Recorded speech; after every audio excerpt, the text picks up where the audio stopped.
First of all, I want to say a really nice thank you to the organisers of this event today, who've given me this opportunity to share with you guys what I've been doing for about the last 10 or 15 years. And they can come in as well, yeah, get involved.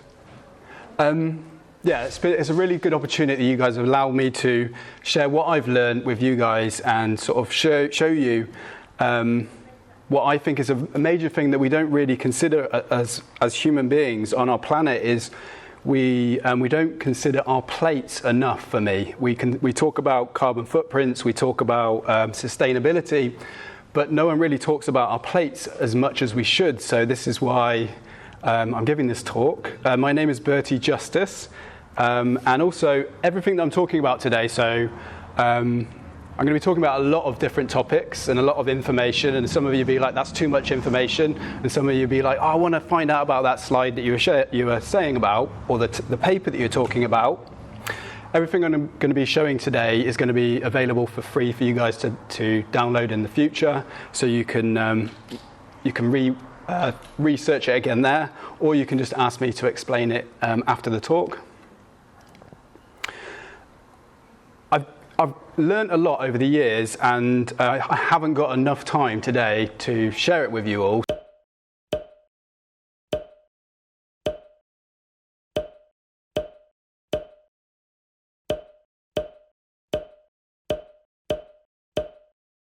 So on my YouTube channel, I also talk about the environment and veganism. I talk about things like vegan organics, aquaponics, vertical farming, polytunnels, mushroom farms, and no animal inputs at all. But as I said, I haven't got enough time to squash this all in, but I will show you all the good stuff that I am going to show you today. For those that are interested, there's loads of really amazing vegan options in Plymouth and in Devon as a whole. So the website 100vegan.weebly.com is a hub for people to go to. It's created by Plymouth vegans who are an open group, a supportive group that will help people who are interested in veganism, support them, show them and help them along their vegan journeys. It's a free website with lots of listings. There's like vegan Airbnbs and all the amazing places that you have in Plymouth, because you've got lots of options in Plymouth. On top of that, my friend Charlie, so he actually helped create the first website that I said for you guys. He's also created Be Vegan Today, which is a hub for information about if you might have a question about B12 or you might have a question about protein, as well as my website. Charlie's website has all those extra little questions, because there are many questions about veganism, and I'm happy to answer them all after the talk if you have any more. Also, in Devon, we now have the Animal Rebellion, which is a side of Extinction Rebellion. So for anybody who's interested in that, please go and get involved with them as well. So questions. So when I'm listening to talks, I always have this question. I have this question in my head, but we're going to do questions at the end.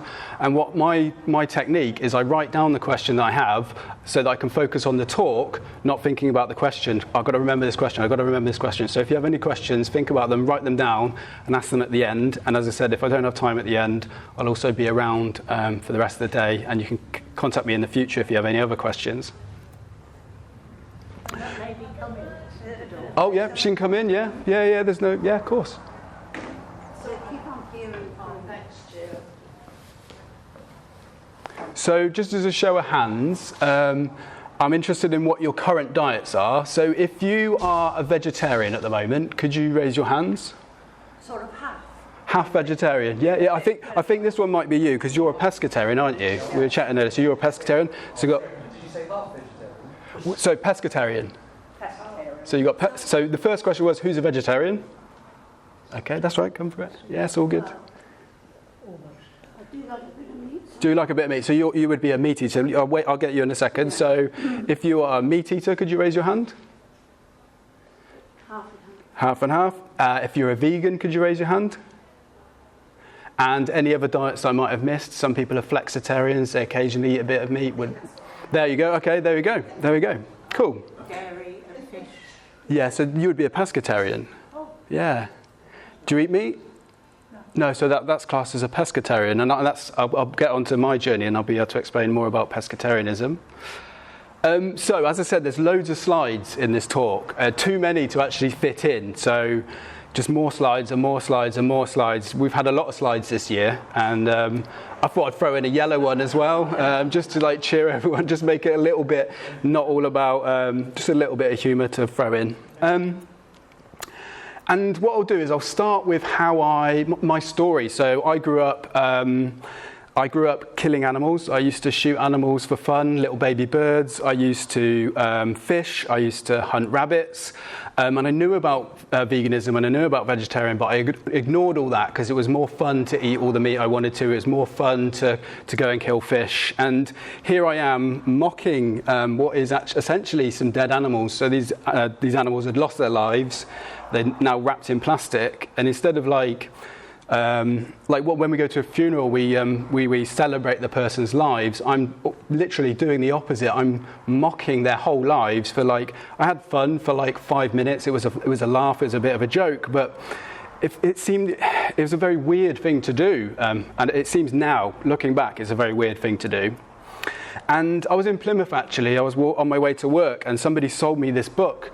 And basically, in that book, it started asking me all these big questions and pointing out these facts that I knew, but I was ignoring the fact that you don't need to eat animal products to be healthy and live your life. It's cruel to kill animals.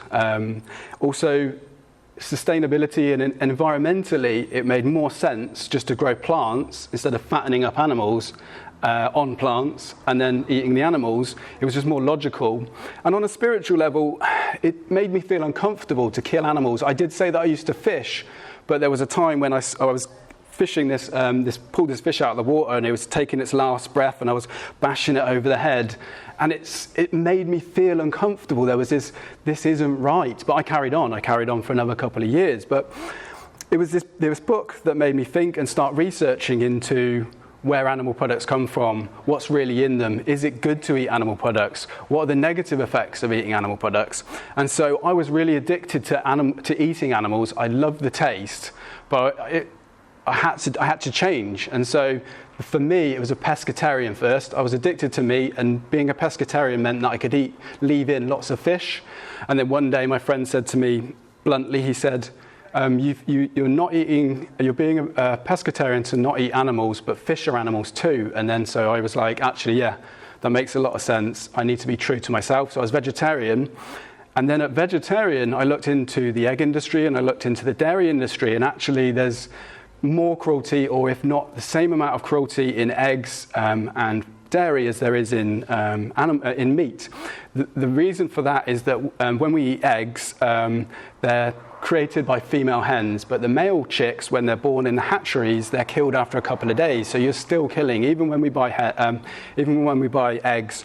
And even when I was buying for me, I was like, I'm going to go buy these the barn free ones, the ones that are like free range eggs. I was dead set. I'm doing this good thing. I'm going to buy the barn free. They're having a happier life. But they're not, because the chickens are killed when they stop laying. And also, as I said, there was that hidden extra, the male chicks that were losing their lives. And in the dairy industry, to produce milk, the cows have to be made pregnant, and the babies are taken away from the mums. So it just didn't feel right, and it didn't make any sense, especially when I knew that I didn't need to eat animal products. And when I was buying animal products, I was causing this suffering to these animals. And then that was the next stage, was to go vegan, when I realized that I don't want to be a part of this system that is hurting animals anymore, and I can live happily and healthily without eating animals. Over the years, I've come up with all these different slogans and different sayings, and you shouldn't eat animals because it's better for your health, and watch out for your environmental footprint. But what I needed back then is this blunt statement, which is stop eating dead animals, be vegan, instead of all this complicated, like, what about this, what about that? My message for me back then and for the world now is stop eating dead animals, be vegan. So veganism, not a lot of people actually know what veganism means. They think it means something, but actually it's always good to go back to the roots of what veganism is. And this is from the Vegan Society. This was created in 1944, and it goes like this. Veganism is a philosophy and way of living which seeks to exclude, as far as is possible and practicable, all forms of exploitation of and cruelty to animals for food, clothing, or any other purpose, and by extension promotes the development and use of animal-free alternatives for the benefit of animals, humans, and the environment. In dietary terms, it denotes the practice of dispensing with all products derived wholly or partly from animals. So this talk is going to be about veganism, it's going to be about the environment, but actually there's four main areas that I'm going to cover. I'm going to cover animal rights, and I don't believe we have enough animal rights in the UK right now. We have rights that protect dogs. If I go and kill a dog, I'll go to prison. But if I go to a supermarket or go to a shop and buy a dead chicken, nothing happens. So I want rights for animals to allow them to live the whole of their lives, just like I like the right to live the whole of my life. And there's all sorts of other rights that animals aren't given. And when you look into the industries, and this is UK industries that I'm talking about, because that's where we live, and these are the conditions that we can change, and these are the conditions that we can boycott. I'm also going to be talking about the environment. This is land use, this is water use, this is carbon emissions, this is the acidification of waters. So outside of a factory farm, the water around it can become acidified. It's called acidification. And also tied into the environment is the economics. This is the numbers. So there's lots of numbers surrounding it, but I'm going to hopefully constrict them into bite-sized, easily digestible numbers. And also something that gets overlooked is the human health. What happens when we eat certain products? What happens to our bodies? What diseases may or may not occur? And a deeper thinking about what we put into our bodies. And so that's what this talk is. This talk is hopefully going to be an overlap of all four of those areas: animal rights, human health, environment, and economics. And all of our food choices should involve those discussions at the same time. Has anybody heard of greenwashing before? If you could raise your hand. Okay, so my view on greenwashing is labels and terms that get used for a product to make it more sellable, to make it sound better. So we have things like free range, local, organic, humane, and grass-fed. But the reality is that in the UK we have gas chambers for chickens. I'll be talking about them in a second.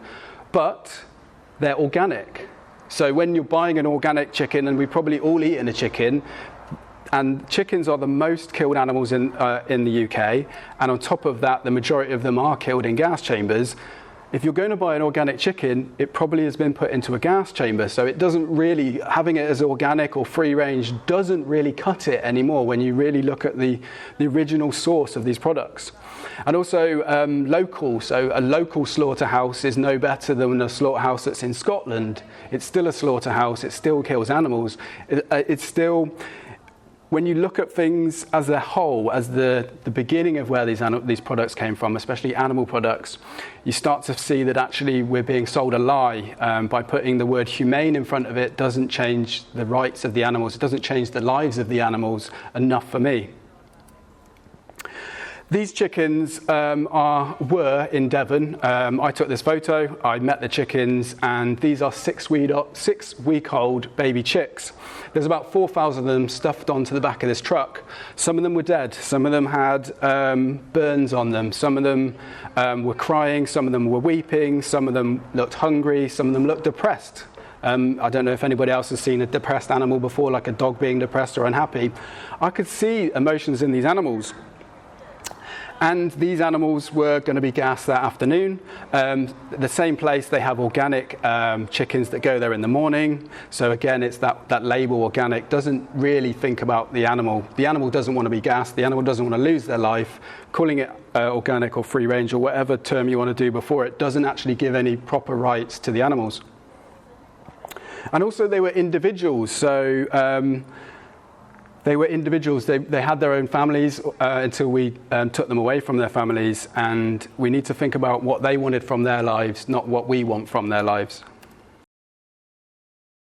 So fish are the most killed animals on the planet, in the trillions. And some people say to me, oh, fishing's not so bad. I'll just go down a local river and I'll cast my rod out, and it's a very chilled out, relaxing experience for me.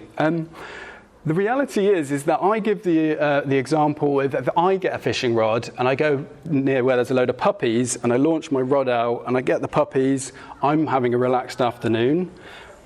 But in the UK we have this reaction because they're puppies, that's bad, but because they're fish, not so bad. But the reality is that both of them feel pain, both of them suffer, but we've been conditioned to treat them separately. And similarly with the puppies, it would mean that I would have to dunk them underwater, because when we take fish out of the water, they're suffocating. And so it's all a bit mad. It's all a bit mad that we're doing these things to these animals on a mass scale when we just don't need to. We can just choose to eat something else. It's really, really simple. So health is an interesting topic and a very good topic. I want everyone to be as happy and healthy as they can. And vegans get a lot of, what about your B12? What about your protein? What about your iron? There might be other nutrients that you guys can think of. The reality is that I haven't eaten animal products for 10 years. And the reality is that you can get every nutrient you need from plants. You just need to find out the plant that you need to get it from. If it's protein, then you get it from beans, legumes, tofu, those kind of things. And on top of that, so people are like, oh, vegan diet is unhealthy. And it's like, who said that? Because the reality is that the British Dietetics Association, the NHS, the American Dietetics Association, the American Academy of Nutrition and Dietetics, and a whole group of other really renowned health bodies say that you can be a healthy vegan at every stage of life, from birth until death. So there's a lie that you can't be healthy. You can be unhealthy as a vegan, and you can be unhealthy as a meat eater or somebody who eats animal products. But the reality is you can be healthy as a vegan. This is a free PDF for those that are interested, who want to read up more about it. It's available if you just type Berty Justice, healthy free vegan diets, free PDF, it should come up in Google. People are skeptical of a vegan diet, and that's healthy. Am I going to be healthy? Am I going to live long? Is it going to be bad for my health? But I want people to have that same cynicism and that same skepticism of the animal products that we're putting into our bodies. Because the reality is that a vegan diet is naturally lower in saturated fat, contains no animal cholesterol. There's little or no chance of containing things like VCJD, which is the human form of BSE, Salmonella, swine flu, Campylobacter, MRSA, Zika virus, plastics, which is called PCBs, which accumulate in fish. You've got heavy metals like mercury in fish as well. All these things that when we have all this attention on a vegan diet being negative, but no one's actually addressing the animal products and the extra effect that they can have on us. So I want people to be cynical, and I want people to question their diets, but I want them to question the animal products with the same amount of questioning they do for a vegan diet, because when you look into it, it doesn't make sense. And when you connect the ethics and the rights of these animals, it doesn't make sense. Bird flu came from us hyper-confining these chickens, or it may have come from another source. But these aren't environments, these aren't healthy environments to keep animals in. And the reality is that it's not just bird flu. We had swine flu as well in 2009. And so from these viruses and these pandemics, people died. People lost their lives. And to me, instead of changing, like making the cages bigger for the pigs or making them have better conditions, why don't we just get rid of the root cause? And that root cause of these pandemics is animal agriculture. If we keep changing the system a little bit, we're just going to be waiting for the next one to come, because these conditions that we keep these animals in create these superbugs. Well, interestingly enough, apples, bananas, cherries, lentils, chickpeas, quinoa, falafel, vegan curries, vegan noodles never caused a pandemic. I've never heard of a clementine causing a pandemic. But I have heard of pigs and chickens and cows and mad cow disease and those kind of things. It doesn't happen in the plant world. So for me, that's another reason to shift towards eating plants. And I was talking to the guys earlier, and I used to be some of the people here earlier, and I used to be a really, really massive environmentalist. I was like doing projects and spending 6 months on a project in Plymouth and trying to get people to recycle more and look at what they're doing and don't fly and catch trains and all these kind of things. But what I wasn't doing was addressing one of the biggest issues and one of the biggest changes I could make, and that was my plate. The food that was coming onto my plate, I wasn't changing my diet, I was changing my shoes, I was recycling clothes, those kind of things. But we need to think about our plates. And on top of that, we need to think about who is on our plate. If we're still eating animals, we need to think about who was that? Who was that animal that was on my plate? And the reason I say who is because when growing up, we had lots of animals lived at our houses, and one of them was a dog called Jack. And Jack had his own personality. He was his own individual. He was a little bit feisty to other people. He was never feisty. He was feisty to me, but mostly he was feisty to people walking past our house. He was protective. He wanted to fight them. Bless him. He's not here anymore. He's passed away. But when he was alive, he was lovely. He used to snuggle up to me and try and make me basically on the back of his leg. There was this one spot. I was Jack Spot. But the reality is that if we choose to, we can have those same relationships with all animals, but we choose some of them to eat and some of them to love. But actually, it's a very, very simple solution. Just love them all and don't eat any of them. That is the best solution, because all of the animals have that ability, have that individuality, maybe they have their nice spot on this side, or maybe they have a nice spot on that side. And interestingly, with Jack, he used to do this weird thing where he used to drag his bum down the corridor. So you'd be sitting there watching TV and there's Jack just dragging his bum down the corridor, making this like rustling sound. And I did it this morning. I dragged my bum down the hall, and I was like, I don't get it. I genuinely, I was like, see as you do, and like try it out. Got worms. Say again? They do it when they've got worms. Oh, maybe that was it. I haven't got worms, so that's maybe. It's anal glands as well. Oh, is it? Okay. Sometimes it can be just a habit. Ah. Yeah, as I said, it didn't do anything for me. I was just like, that's my bum on a carpet. It doesn't. But you know, that's what he enjoys. As you say, it might be something that he enjoyed. And I have lots of religious friends, and so I understand. And also, I've been confronted, or people have said to me, I could never go vegan because of my religion. And I actually disagree with that, because I see that veganism and religion can overlap in lots of different ways. So thou shalt not kill is a very vegan thing as well as a religious thing. Treat others as though you want to be treated is a very something that overlaps. On top of that, I have lots of different religious friends, like I said, who have lots of different faiths, and they all are vegan. They're all happy, healthy, and they have their own connection with spirituality and religion, but at the same time, they're vegan. So the world is made up of billions of food munchers. We're all food munchers. We wouldn't be here if we didn't eat food, right? And there's a lot of us. There's 7.8 billion and rising. But we do. We eat food. And I'm a big eater. I love food, like a lot of people. And the current food system, especially in the UK, because the majority of people I know don't buy food that is grass-fed, and the reality of grass-fed is actually that sometimes takes longer to grow than the factory farm stuff, and also the grass-fed animals still have water. They also still have hay when they sleep, and they sometimes have treats. It's not 100% just on grass in all cases. But I'll focus back on the majority, and I never really ate grass-fed, and a lot of people I know don't. But a lot of where animal products come from is that we have water that is used to grow food. The food is then fed to the animals. The animals need water throughout their lives, and they sleep on hay, which is more of an input, and then humans eat the animals. Like I was saying, that book at the beginning just said the most logical option is just to grow food using the water and whatever else is needed. Just eat the plants directly.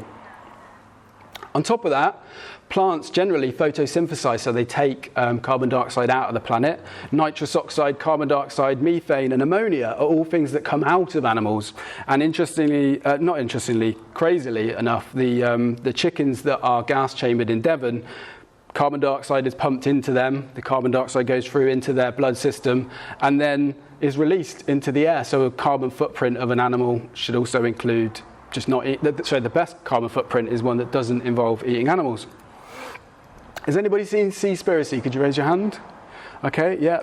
It really powerful. For those who haven't seen it, a really powerful documentary. It really highlights how we're destroying the oceans for products that we don't need, which is fish. On top of that, the film illustrates lots of facts, and all of those facts are listed on their website for those that want to go and check it out. But definitely go check out Seaspiracy, the film. Has anybody seen this film, 73 Cows? I was talking about it earlier with you. So basically, 73 Cows, Jay and Katja used to have a beef farm. Jay was born into beef farming, and he was getting really depressed. He was getting really sad because he was forming these bonds with these animals that he called friends, and he realized that they're individuals, the cows.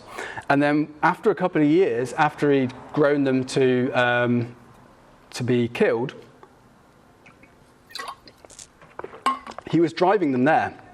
And he was driving them there being really sad and really depressed. Because it was this routine. It was building these bonds with these animals and then sending them to their deaths, knowing that their lives are going to be ended. And so what he eventually did is he decided that actually that doesn't make any sense. It didn't align with who he was. And so what he decided to do was he gave away the 73 cows to a sanctuary, so they lived out the rest of their lives like all animals should. And then what he did is he changed to growing oat milk instead. So what the Vegan Society do, and they did with that farm, is they help farmers transition, because vegans aren't against farmers, because without farmers we probably wouldn't have any food. We just want farmers to grow food. We want farmers to grow plants instead of raising and killing animals. And so for anybody who knows of a farm that would be interested in transitioning, go check out the Grow Green scheme. So vegans get a lot of bad rap for eating soya. They get a lot of bad raps for eating almonds, quinoa, and avocados, and all the negative impacts those have. But the reality is that those products can be grown in Europe, so they do have a small footprint. Interestingly enough, when we're talking about environmentalism, I've never met an environmentalist who won't eat a banana, but the reality is that those bananas are shipped over. The point of me saying that is that we need to make lots of different changes and not just focus on the products that the vegans are eating.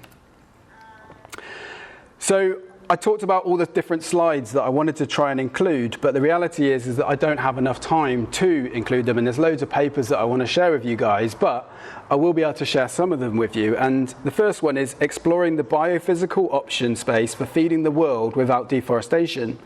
And the short analysis is that if we all ate a vegan diet, we'd be able to feed the world, and it's the best thing for the deforestation. This one was really interesting. It looked at 38,700 farms around the world, and it looked at how they could become more environmentally friendly, so like change the system that they're doing. And their conclusions, again, were that vegan farming will be the most environmentally, will have the best environmental impact around the world. This one was, again, another really interesting one. Analysis and valuation of the health and climate change co-benefits of dietary change. So sometimes they look at just health, sometimes they look at just environment, but this one was looking at both of them. And what they found is that the HGD means a standard meat eating diet, and the VGN is vegan. The vegan diets were the best across the board, and what it meant is that they could save millions of dollars for the environmental benefits and for the healthcare benefits. And actually, it would actually, on the right, it shows that they are adding to people's lives, so people were living longer when they were eating a vegan diet. This one was called the multiple health and environmental impacts of food. And again, the conclusions were, so with these, the closer you are to the center of the circle means that you are better for human health and that you are better for the environment. And as you can see, all the plants are generally closer to the center, but the animal products are on the outside, and they have a worse effect on the environment. Things like acidification, land use, greenhouse gases, coronary heart disease, and diabetes, especially red meat and processed red meat. So I'm coming to the end of the talk, but really I just want to say that very obvious thing. The best thing we can do is just grow plants and then eat them instead of fattening up the animals in the middle. And by doing that, it'll actually be better for the environment and better for the animals, and will be better for human health, because we're not putting ourselves at risk at all those other things that I mentioned earlier, like the VCJD, the salmonella, swine flu, bird flu. And yeah, bringing it back to these individuals, what do they want from their lives? Do they want to live out the full of their life, or do they want to be grown for 6 weeks and then sent to the gas chambers in Devon? And so, again, I'll bring you back to the websites that are available to everyone, 100vegan.weebly.com. I can write them down for you after if you want. But they're also linked to Plymouth Vegan, so lots of helpful guides of where to eat and how to transition, and lots of inspiring quotes about veganism. Has anyone been to Harvest Home? Yeah. So for those that haven't, they've got a really great selection of fruits and vegetables in there. Really lovely place to buy your food from. I try to, as much as possible, not to buy in supermarkets, because you're giving back to local people and sort of helping out the community. On top of that, when I used to live in Plymouth, I used to have a Kevral box. Has anyone heard of Kevral? Okay, yeah, so Kevrel have organic boxes that they send to your house. Kevrel's just on the other side of the river, if I'm correct, and I remember getting these vegetables that I didn't really use before and being like, okay, how do I make a curry out of this one? I wonder what happens if I steam this one. I wonder, that's an interesting flavour. I've never really thought about purple cabbage or all these little vegetables that aren't what people generally eat, but they still taste good and really healthy for you. And remember that there is a vegan version for everything that you currently like eating. It's just about you finding one that works. So if there's a plant milk, or if you're making your own oat milk at home, or if you're making a curry, just take out the dead animals. And also on top of that, you find a vegan cheese that works for you. Or in fact, if you don't want to eat any mock meats, then you just cook from scratch. So you make noodles, you make pasta dishes, you make bread, you make smoothies. There is a vegan version for everything you currently eat. It's just us finding it and making the effort to find it. Also, me and Anne were talking about veganuary over email, and veganuary, for those that don't know, is Vegan January. So it's a challenge, a 30-day challenge to live for 30 days being vegan. On top of that, they have the slogan of try vegan this month. You don't just have to wait till January. You can use their website, which has lots of recipes, lots of facts, lots of ideas about cooking food. And yeah, it's a really good website to use. So I used these stepping stones as a guide for people because they helped me transition, they helped me move along. So I want you guys to look at those stepping stones and look at the next stepping stone and ask yourselves, why aren't you there? And then work out how you can get there. And if you need any help, give me a shout. And that is the end of the talk. Thank you for your time. Have a lovely day.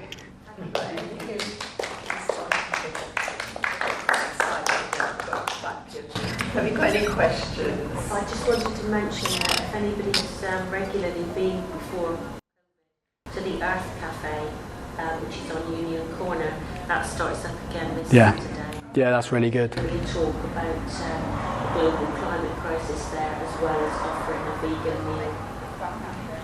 And I'd like to, for us all to know, forgive me if you've already mentioned it, but these animals, whether it's sheep or cows or whatever, piled into lorries and things like that to go to the slaughterhouse. And these animals, they're so ultra sensitive, more than us, and they pick up atmosphere. They know where they're going. Yeah, that's a really valid point. On top of that, I didn't mention it earlier, but they're all babies, so they could have lived a lot longer.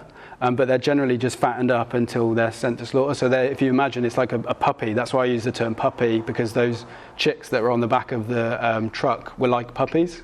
But yeah, you're very right.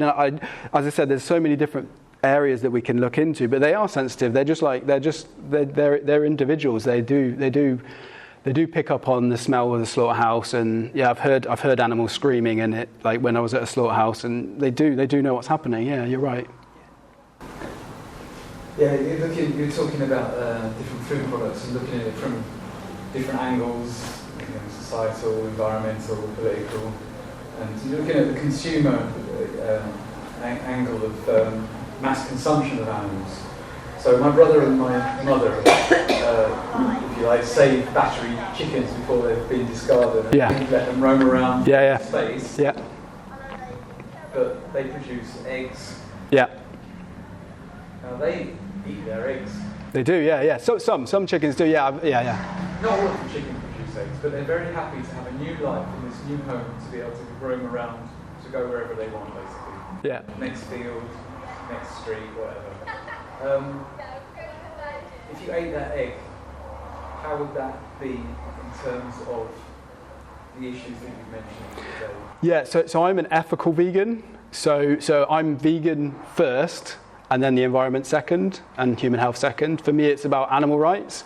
And growing up, I had chickens, and I used to take the eggs, and they tried to peck me as I was taking them. Yeah. And so from my perspective, it's their possession. And even if they left it, I still believe that maybe they wanted to leave it there. Do you know what I mean? So and also eggs aren't, to my knowledge, aren't healthy. the cholesterol, the saturated fat, and it always weirds me out with eggs as well, because actually it's the period of the egg that we're actually eating. That's on a personal level, yeah. Yeah, I mean, that question goes for all different animals. If someone's saved a goat, Yeah. or I don't know, a cow or anything like that. Yeah. So you're saying that this thing that they have reproduced, the egg or the milk or whatever, Yeah. it's theirs. Yeah. It's their possession. Yeah, I suppose. It's not human right to go and just take the possession of that animal. Is that That would be so. Yeah, it's quite wide, the perspective, but I have to say it from my perspective. It's about consent.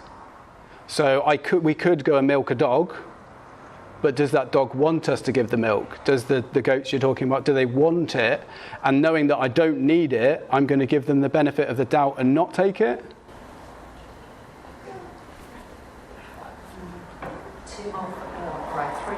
Also, I will be around. I'm really happy. I really enjoy answering all the questions. It seems like we've got another talk, but you had one first.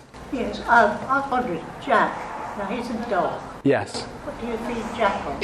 What? Oh, okay. So I don't have Jack anymore. I don't have any pets at home anymore. But for dogs, for people that I do know that have dogs, there is a vegan dog food.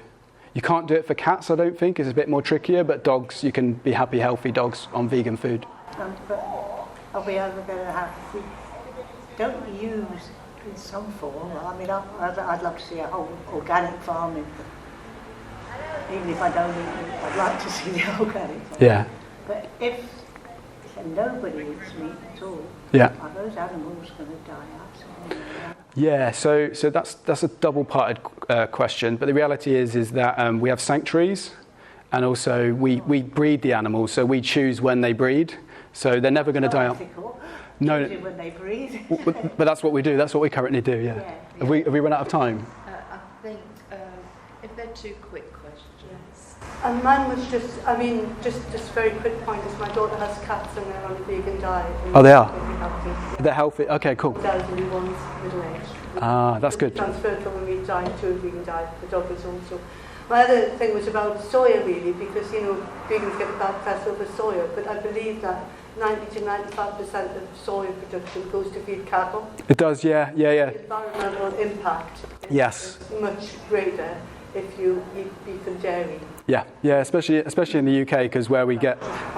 No, it's an absolutely amazing point, and I didn't really have time to fit it all in, but you're absolutely correct. The soya argument is not a vegan argument, it's a human argument, because you're right, the deforestation that's happening is from soy, which is being fed to animals, not vegans, because vegans only make up 1% of the population, so it's a non-argument against vegans. It's more of you need to hold a mirror up to the people who are saying it and saying, but the animals you eat are eating soy, so you're absolutely right, yeah.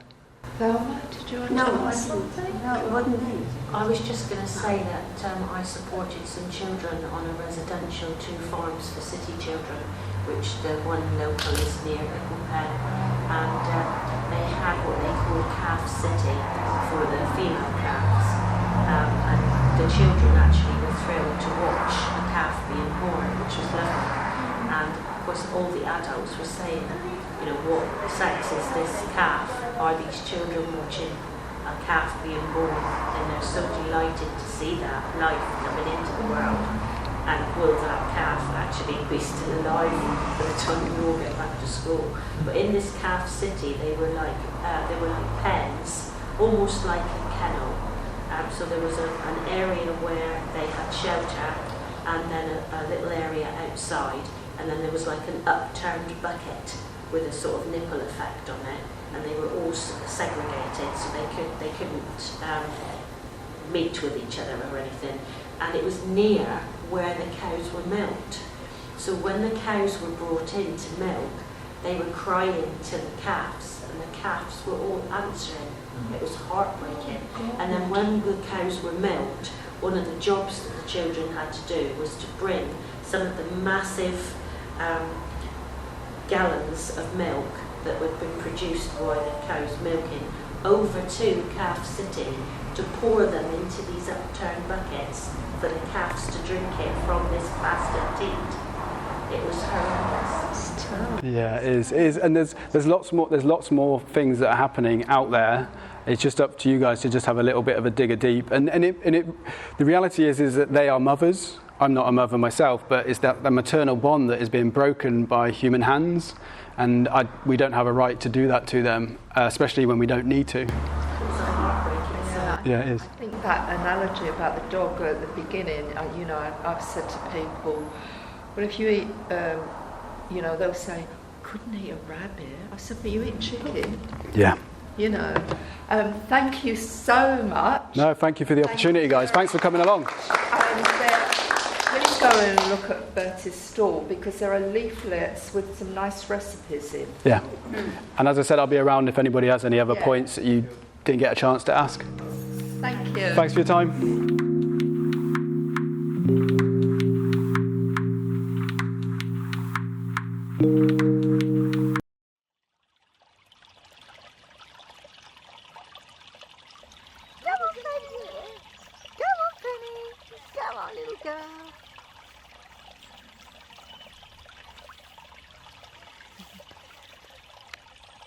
I need to say a thank you for giving me the opportunity today to speak up for the innocent animals of the world.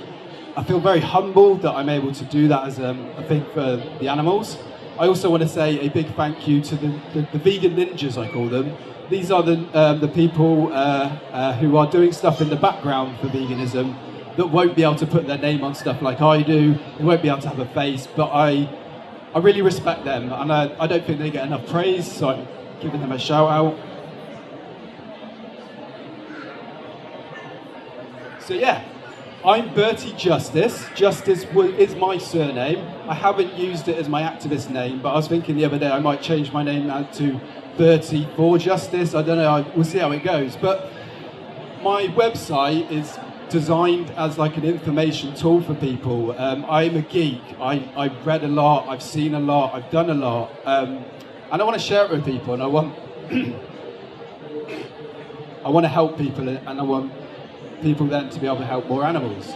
So I've got film recommendations, I've got health recommendations, I've got most recommendations. Has anyone seen Carnage? You've not seen Carnage? Have you seen it? Has anyone else seen it?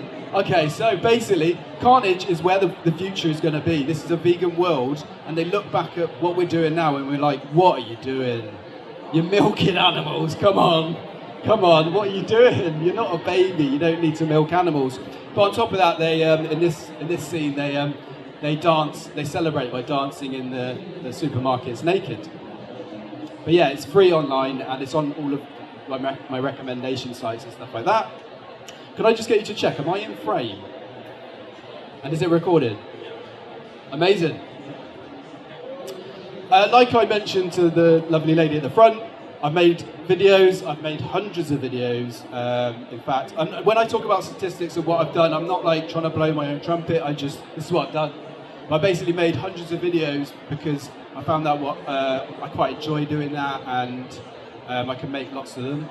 And then, with all the videos, they're either directly about veganism or they're subtly about veganism. If you go to the information section within all my videos, there's about 40 links or whatever.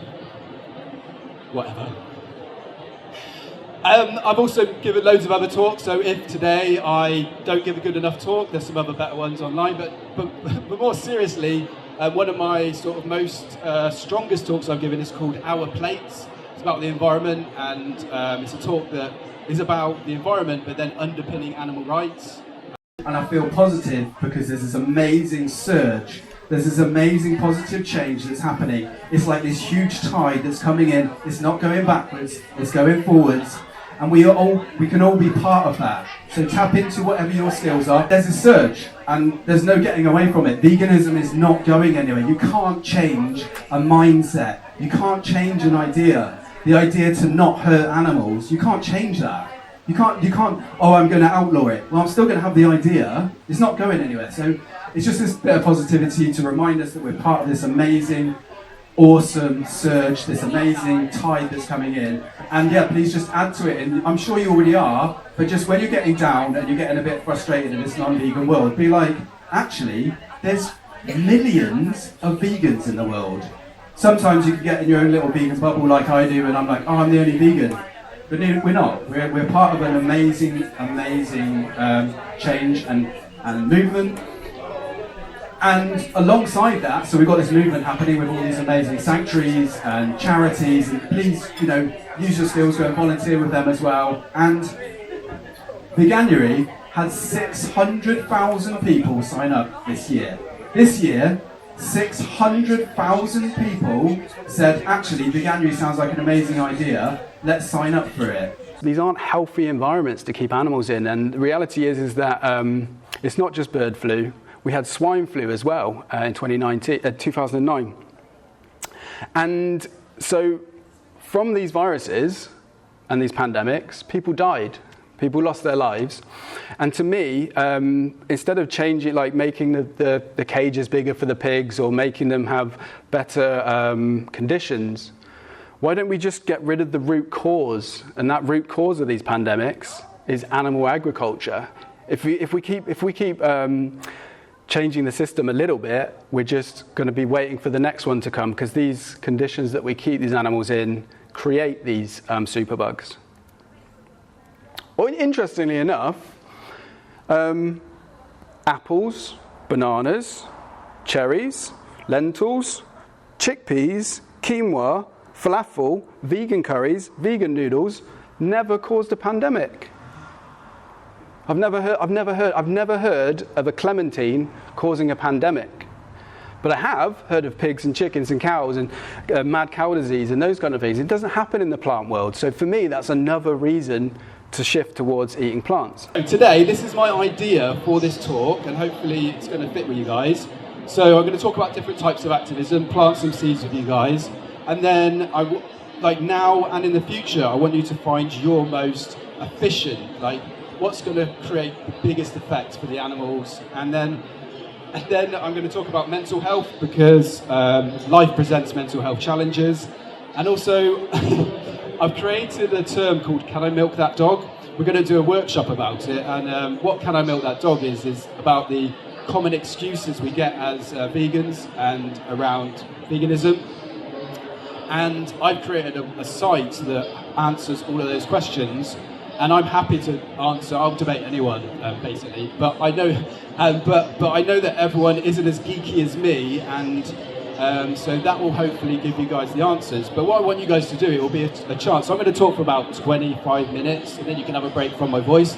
But then we're going to do Can I Milk That Dog? If you guys are happy to. The workshop will be you speaking to a stranger, that somebody you haven't known today, and talking about the hardest question you've asked, and then you kind of see how quickly you can answer it. And so you've asked the hardest question you've ever been asked, and they might have the answer, and then vice versa.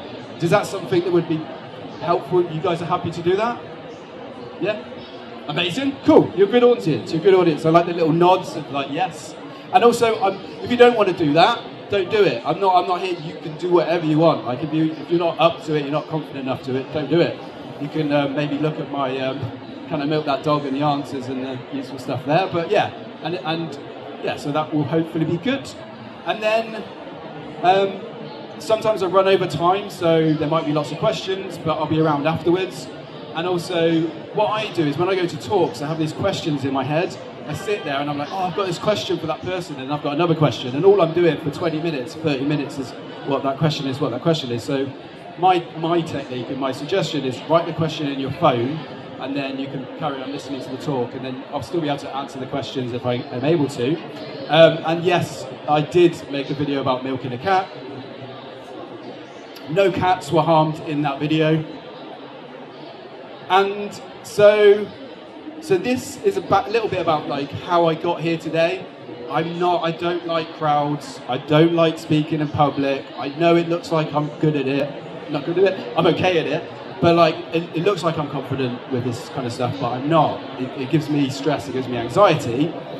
But what happened is that 15 years ago, somebody gave me this book, and this book talks about the fact that animals is cruel to hurt animals.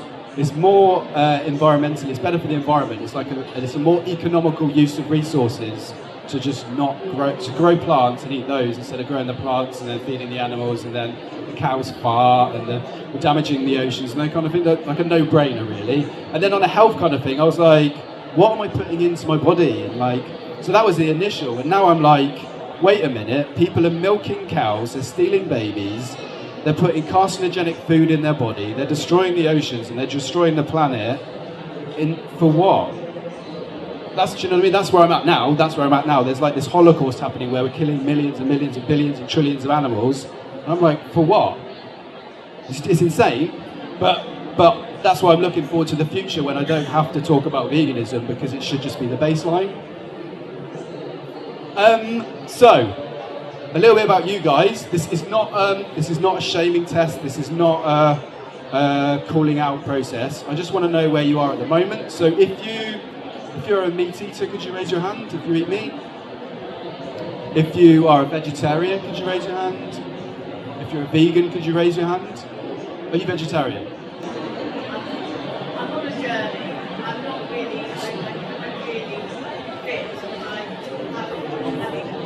fit. So, but you eat a bit of meat every now and then, and a bit of dairy maybe? You're not dairy, that's good, yeah, but a bit of meat. Occasionally. Okay, so occasionally. But you try to be vegan, amazing, and you come to. The thing is about people. Sorry?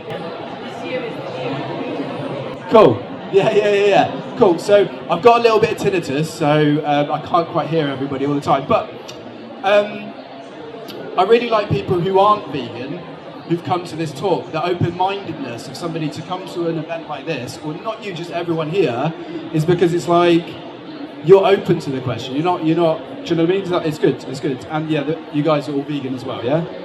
Would any of you guys? Are any of you guys active vegans in any way? You might write. You might talk to friends. You might make food for people. Volunteer anywhere. There's no test.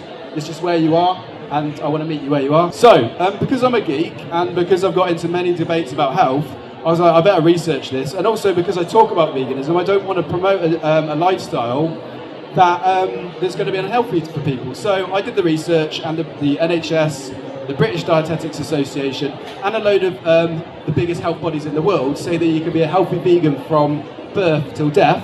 So when people start talking about the environment, when people start talking about health, you can say, well, you can be healthy. Here's a 20, 29, 30-page PDF that I've compiled that's free for everyone to use, and then you can move the health discussion away. I want people to be healthy, do worry about your health, but you can move the health discussion to the side and be like, yeah, you can be healthy, so why are you still eating bits of dead animals? I don't get it.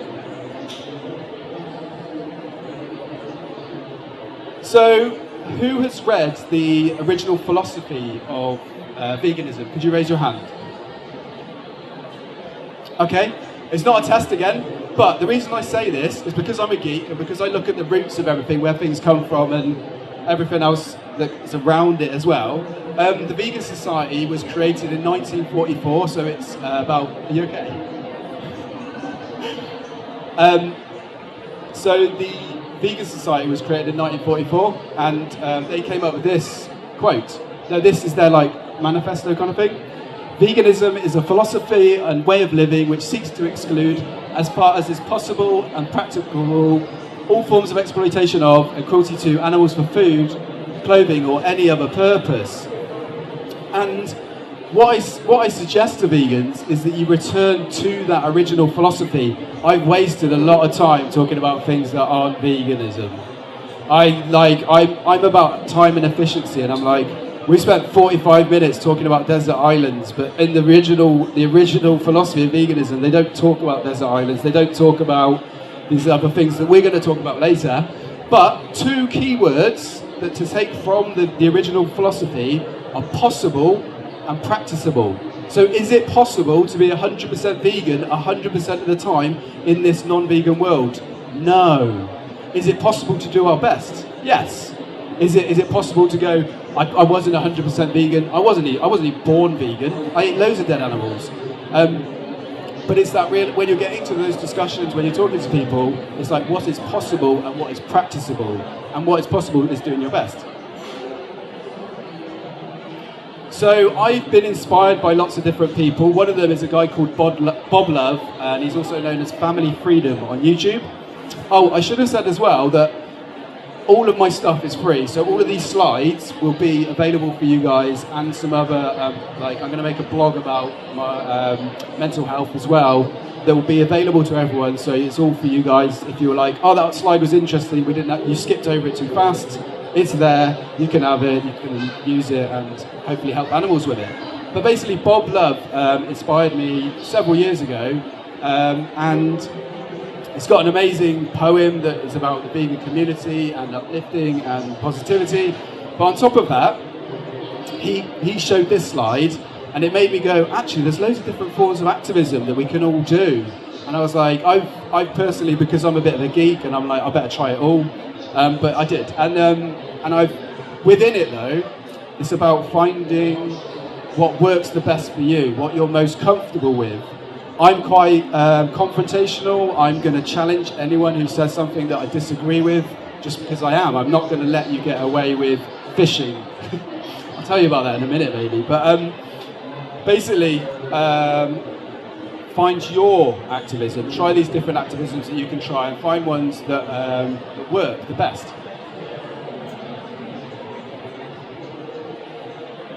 So I remember in the early days, I was really nervous. Like, I'm a little bit nervous today, but in the early days, I was so nervous about just handing out a leaflet. I started overthinking about what other people were going to think about me. They're going to judge me. They're going to think this. I'm going to get into an argument, yada yada yada. And then now I'm like, I'll pick up that vegan leaflet. I'll take it outside, and I'll be like helping animals, and that's it. Helping animals. People are like, yeah, I don't want to help animals, and then they read it, and then they see it, and they're like, oh no, this is what we're doing to animals. It plants the seed. But the point is about confidence, and about, like, sometimes it's about feeling that fear and doing it anyway. And then and you can get nervous, and I was meditating before this because I needed to calm down. It's like a technique that I use. I've got like what have I got in my pocket? I've got a grounding set of pictures and mantras that are in my wallet because I have anxiety. We're not going to talk about mental health later, but yeah, why am I saying this? This one was the leaflets, and there are nerves, but positives happen because of the stuff that we do. So, has anyone been to a vegan animal sanctuary?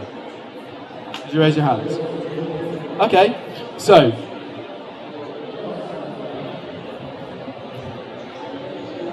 this is actually kind of my happy place. I had a bit of burnout. If you look really close, I look really tired. I look really misanthropic with the world, angry, frustrated. And I was like, I need to do something about this. So I was like, I'm going to an animal sanctuary. And I do that. I go to animal sanctuaries and I go to nature. When I realised that this world's mental, I don't know if mental is like a negative word, but it's crazy as well. But yeah, so go to sanctuaries, connect with the animals, and I go there and I'm like, this is helping me, but also I get to meet these animals. And then when some of the stuff that I do is a bit hard, I'm like, I'm doing this for them. I'm gonna power through. They're gonna recharge me a little bit, and I'll return to my outreach or whatever I'm doing, and then continue my work. And this is Penny. So this is Penny. She was on she had 2 busted legs at the front. And the thing about sanctuaries is that these animals get to live out their whole lives properly, the way they should, like the rest of us humans generally do. And so it's like this little bubble of positivity in the world. And so yeah, go and meet someone like Penny.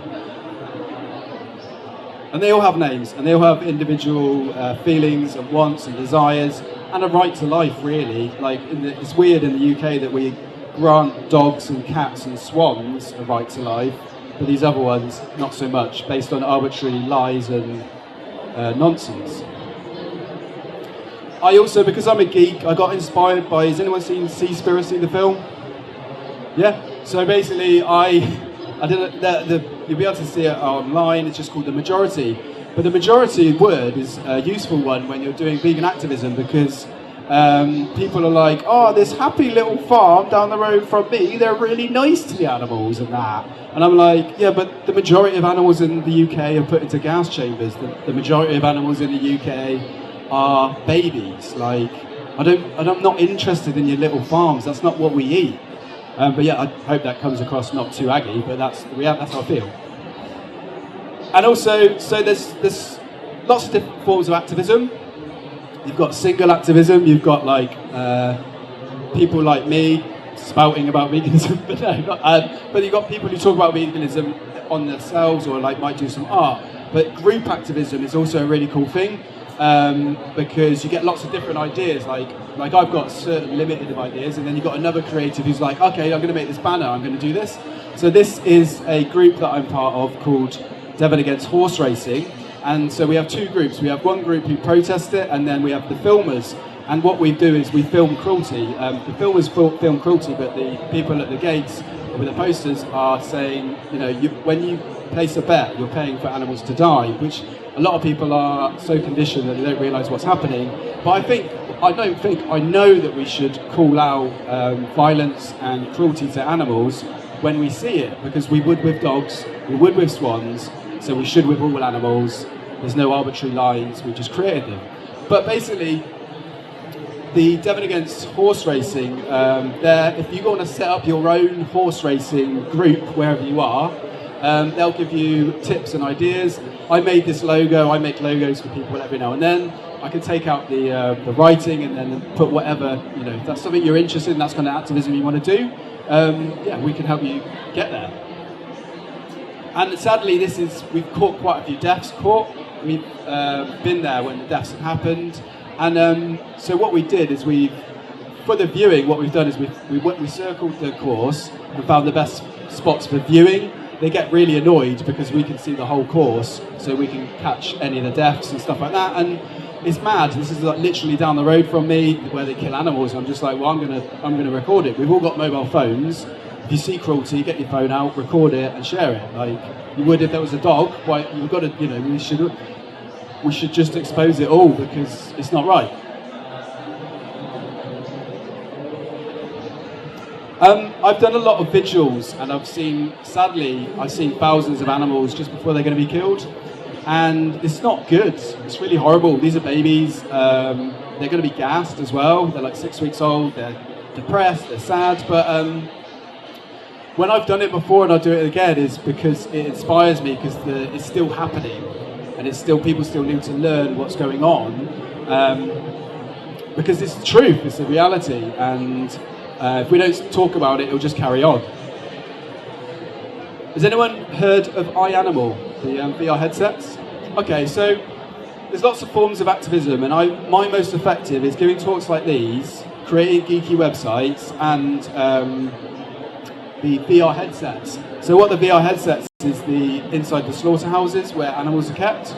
And so I've spoken to hundreds of people about veganism, and a few things have like flick the light switch straight away. But the VR headsets, literally, so many people take them off and they're like, I'm going vegan on the spot. And I'm just like, well, this is the most effective use of my time. This is the most effective tool. So I've created a blog post about how you guys can set up your own. Animal Equality here, really amazing charity. But yeah, I've got all the links to all the footage. I've got all the equipment that you need to buy. It's not very expensive, but it's a tool. It's a tool, and if that's something you want to do, go and do it and help animals. Hi, I'm Ivana Lynch on behalf of Animal Equality. You may know me as Luna Lovegood, but what brings me here today is a story of no imagination. This is the tragic reality for dairy cows. I was unaware of the suffering behind every glass of milk, but what I discovered changed my perspective. I invite you to join me today on a tour of the dairy industry.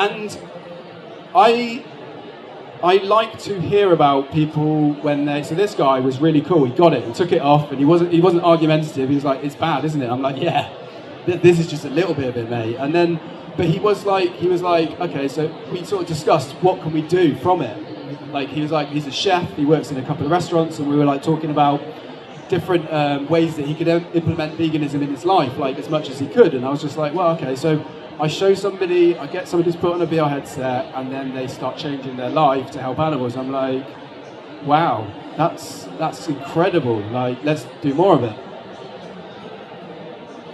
So,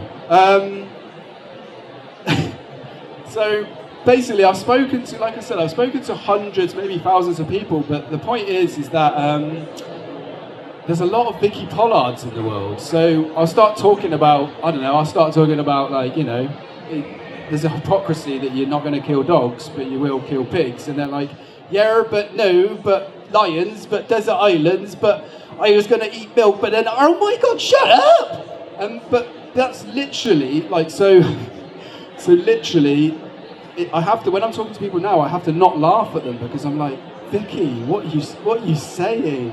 And what I like to do with people is I hold up a mirror to them. So when they say lions, I hold up a mirror and I say, did you just say lions? Have you got claws? You're not a lion, are you? And all of these excuses have quick answers to them.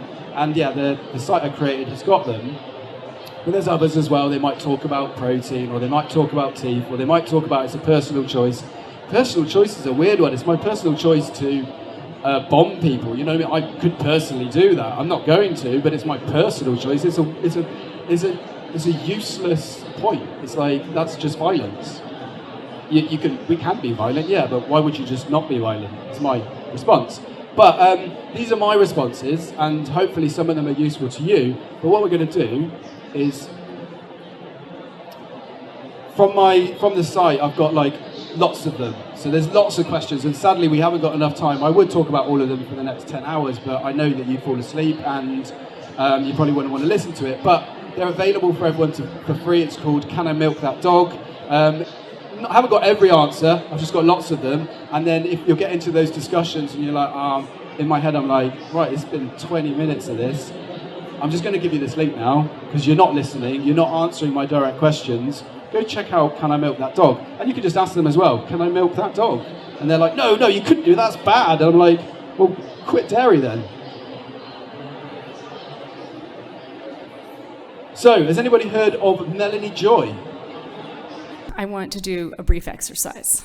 I'd like you to imagine that you're a guest at a dinner party and your host serves you a dish that looks like this. Now consider whether you would find it delicious or disgusting. And no, don't raise your hand. I'm not taking a poll on this one. So for those of you who would find it delicious, imagine you find it so delicious that you ask your host for the recipe. And she replies that the secret is in the meat. You need to use 3 pounds of well-seasoned,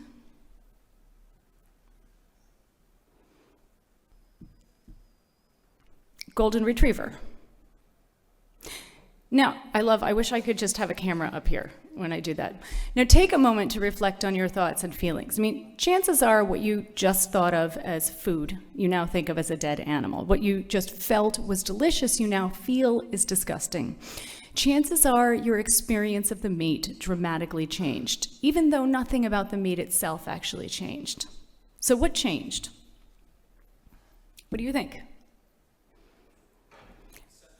Exactly. What changed is your perception of the meat. Now, our perception is the lens that we look at the world through. And when it comes to eating animals, our perception is shaped largely, if not entirely, by our culture. In meat-eating cultures around the world, out of over millions of possible species, people tend to classify or learn to classify only a tiny handful as edible. All the rest are inedible and disgusting. So even though the type of species consumed changes from culture to culture, members of all cultures tend to think of their own choices as rational and the choices of other cultures as irrational and often even offensive. So what's striking is not the presence of disgust, but rather the absence of disgust. Why are we not disgusted by the select species we have learned to think of as edible?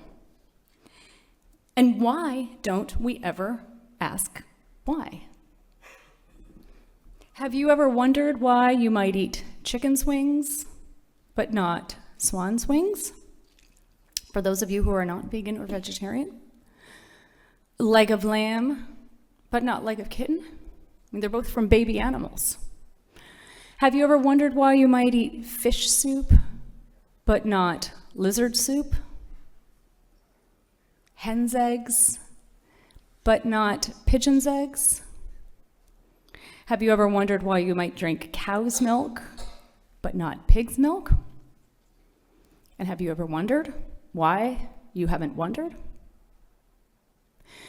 When it comes to edible animals, we have a disconnect. We don't make the conscious connection between the meat on our plate and the living being it once was. For instance, like many people, I grew up with a dog who I loved like a family member, and I also grew up eating animals. And over the course of so many years and so many meals, I never thought about how strange it was that I could pet my dog with one hand while I ate a pork chop with the other. A pork chop that had once been an animal who was at least as intelligent and sentient as my dog. And to be honest, when I was eating the pork chop, I didn't actually think I was eating an animal. So I just had that knowing without knowing. I had a gap in my consciousness. Okay, so where does this gap come from, and what are its consequences? That's the question I started asking in 1989, after half a lifetime ago, more than that now, after being hospitalized for eating what turned out to be my very last hamburger. Carnism is this invisible ideology that allows people to treat dogs and pigs differently based on nothing. And then they have cognitive dissonance, and they'll argue with you, and they'll talk about their teeth, and they'll talk about desert islands. But because we've been conditioned and brainwashed to think that we need animals when we don't, do you know what I mean? We've already been lied to that we need this stuff, and you don't. It's probably to do with money. But carnism is this invisible ideology that when people get angry at you, they're not actually getting angry at you. They're like, oh no, you've held up that mirror, and I do pay people to hurt animals. I don't like that. You're the problem, not me and my actions. And I'm like, okay, so it's about psychology, and that's, you can read people. Like I say, if you ask them a question, can I milk that dog, and they start talking about desert islands, you're like, how long am I going to waste on this? Like, it's not worth my time. You're too conditioned. I'm going to go and find those that want to be educated. I'm going to spend better use of my time. Right. I feel like I'm talking at you. Is this been helpful so far? Is this interesting? Is this good? Do you want a nap? Have you had too many talks today? I love a nap, I'll be honest. I do love a nap. I've got a little nephew and I'm like, oh, I'm so jealous. True. Nap, 15 minutes, wake up a bit refreshed. It's good, it's good. So, psychology. So the psychology of eating meat. That's what Melanie Choi talks about. She's got amazing videos, amazing books. But that's what it is. It's about the psychology. We're not battling individuals. We're battling a mindset. And then, on top of psychology, I like to challenge people. I like to challenge language. We shouldn't use the word pet. They're not pets. They're individuals. Companion animals is a better term for it, but they're not pets because I don't own you. I don't own anyone. I don't own anyone, and nobody owns anyone. But you challenge people. You challenge people on their beliefs, and you'll notice that carnism comes up in them. You'll notice that their Yerobert Noberts come up, but like, it's good to challenge. I like being challenged. I like being wrong because I can learn. Not everyone's like me. Not everyone likes being wrong. But you'll notice you're like, you're wrong there, and then they'll go Yerobert Nobert. But you're like, no, but you are. And here's a solution, here's something we can do about it. Does that make sense? Sometimes I say a lot of things really fast and I don't know if it's going in or helpful, but it's making sense. Okay. So, mental health challenges. So, I'm going to be really honest, because I feel it's good to be completely honest. I have experienced in my life depression, anxiety, social anxiety, mood swings, insomnia, sleep paralysis, nightmares, disassociation, and a whole host of other things that I don't want to talk about today, but I might talk about in the future. But mental health is linked to life, and life is challenging, and we all have challenges in life, whether it's mental health or not. But I feel that by being honest about where I'm at, it might help other people in the future. Also, I need to let you know that I had all those things. I had anxiety, depression, insomnia before I was vegan. It wasn't the food I was eating, it was the things that happened before. But I want to help people. So hopefully by me being vulnerable and saying I experienced those things, other people can go, oh, I've experienced them as well, I'm not the only one. But what I found and what I'm still doing is self-care and psychotherapy. So it gets a bit of a like, oh, you're going to a therapist, you're going to a counsellor. I'm like, yeah, they help me. It's good. But interestingly, so words and language. So psycho means the soul. It means like the individual. And therapy means healing. So it can turn that like what some people perceive as a negative word into actually it's healing, it's helping. And there's lots of different things that we can do to help us heal. So you've got things like cold water therapy, you know, where people immerse themselves in water, Gestalt, narrative therapy, polyvagal theory, meditation, like I said. But for anyone who's interested, this, and I'm going to do like a health, like a mental health blog post about it, like grounding techniques and stuff like that. If that's useful, it'll be on my blog as well. And so there's books as well. There's these amazing books, one by Melanie Joy that talks about secondary PTSD. So I've got PTSD and some of it's caused by secondary PTSD, which is like, I didn't actually experience trauma, but I saw people that did or saw animals that did, and it kind of like, it's just a fascinating thing to learn that there's all this stuff going on. And then another amazing book that I highly recommend is called The Body Keeps the Score. And the reason I talk about, I'm going to go back to this one because it's slightly softer. The reason I talk about mental health and veganism is because what we're looking at is traumatic. What we're looking at is violence towards animals, and it's not healthy for us. And I've exposed myself, I've seen a lot of it firsthand, secondhand, and it can take its toll. And I just want vegans to be like, it can happen. It can happen, and it's healthy to take a break. It's healthy to take holidays, it's healthy to do self-care.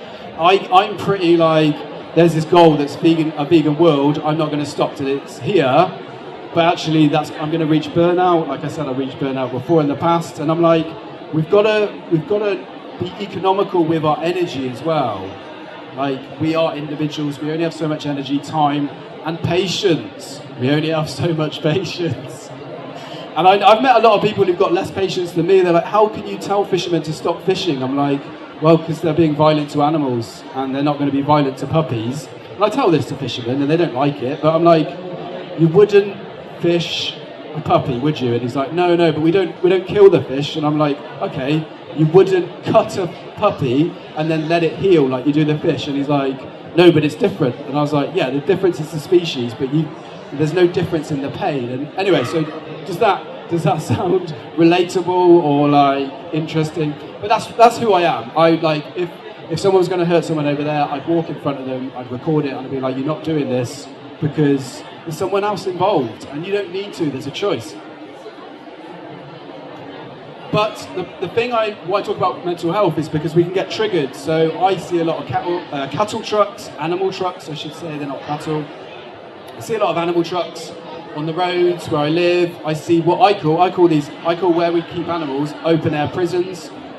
Because people are like, oh, they got nice fields, and I'm like, yeah, they're only living for 2 years, and you're killing them and eating them on a Sunday. It's mental. I don't know if I should use the word mental, but you understand that I'm not saying it in like a negative term. It's insane. It's not right. That's probably the best way. It's not right. But because we can get triggered, my friend and I were talking the other day, like when we go to supermarkets, we're like, there's dead flesh there, and they've got cow juice. What are they doing? Like, what is this? What kind of weird world are we living in where that's acceptable? And it's not acceptable. And hopefully in the future, I won't even have to give talks like this, because it'll just be the norm. And that's what I want to hope for. But what's useful to you guys is when you get, I call it triggered, you might get like upset, or when you see violence, when you see the trucks and stuff like that, it's like there's animals inside there, and I'm like, oh, that's horrible. And so you're like, okay, so what can I do about this? I can get sad, I can be upset. Or in my case, I'm like, maybe I should do some more research, or maybe I should go and do, in my case, I'll probably go for a run or go to nature, because I see a lot of these. Not even by intent, it's just where I live, but yeah, it's like, oh, there's people still hurting animals. But the point I'm trying to make, and I hope it's coming across, is that it's okay to get triggered. It's a reminder that there's this atrocity, this thing happening, and our work isn't done. That's the thing, our work isn't done until this kind of stuff disappears. And yeah, so like, another interesting quote that's come to me recently is till every cage is empty, because these baby calves are in an open air prison, they're in cages, and my work's not going to stop until all of them are empty. And yeah, that's the mission, is when we live in this vegan world, all of these will be empty, and we'll be looking back at this going, that was not right. So, can I milk that dog? Interactive workshop. So, if you guys are happy to, if you speak to a stranger, one of you guys, in fact, I can come and you can ask me or I can ask you some the hardest questions I've ever had, or you can ask me, and we'll do that for a bit. And then, what slides have I got left? I've totally forgot. Right. Oh, this is a good slide actually. So actually, these are kind of like 4 little helpful replies. So like, lions eat meat. Yeah, but here's a solution. You're not a lion. Do you know what I mean? Like, or like, the animals I meet have really nice lives. I disagree. I'll show you some footage. I disagree. But yeah, so it's like, any of the questions you might have for each other, you can then maybe use them, or you guys look like smart, intellectual human beings. You've come to a vegan event, so you're very smart as well. I'm sure you've got lots of answers, but it's about giving you answers, trying stuff out. Be wrong. Don't have the answer. That's okay. It's not a test. We're not in an exam. This is life. I can't remember everything. I can't remember all these slides that I made yesterday. But like, I'm a human being, and we're all human beings, and we're doing our best. Does that helpful? Let's do this workshop if you're happy to. Ask each other difficult questions. Well, you don't even have to ask. I go for difficult ones, then they're out of the way. But just ask, what have you experienced this? What are the other ones? It's like desert islands, Hitler was a vegetarian. The common ones. Where'd you get your protein and all those other strange things.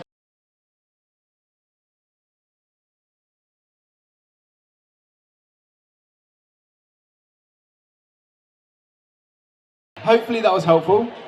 Hopefully that gave you some ideas. Hopefully that made things easier for you.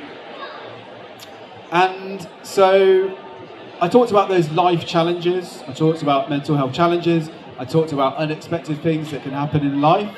And one way of looking at it, and somebody said this the other day, is that every cloud has a silver lining. You can't always see it. You can't always see that silver lining. You sometimes have to look for it. Does that make sense? It's kind of like life's presented you this challenge, this trouble, whatever it is, this experience, and then you go, okay, so where's a negative thing might have happened to you. People are still killing animals right now. I can either get sad about it, or I can go, how can I get better at making more people go vegan? That's my mindset. And so what I find is that nature, so I love surfing. There's something about the ocean that is like powerful and just stills me. And going to beaches and just spending time in nature, like I spend a lot of time on computers and chatting to people and stuff like that. But then just separating yourself, going and appreciating natural beauty can just put you in a better space, and then you can go back and help more animals. Does that make sense? All right, amazing. So,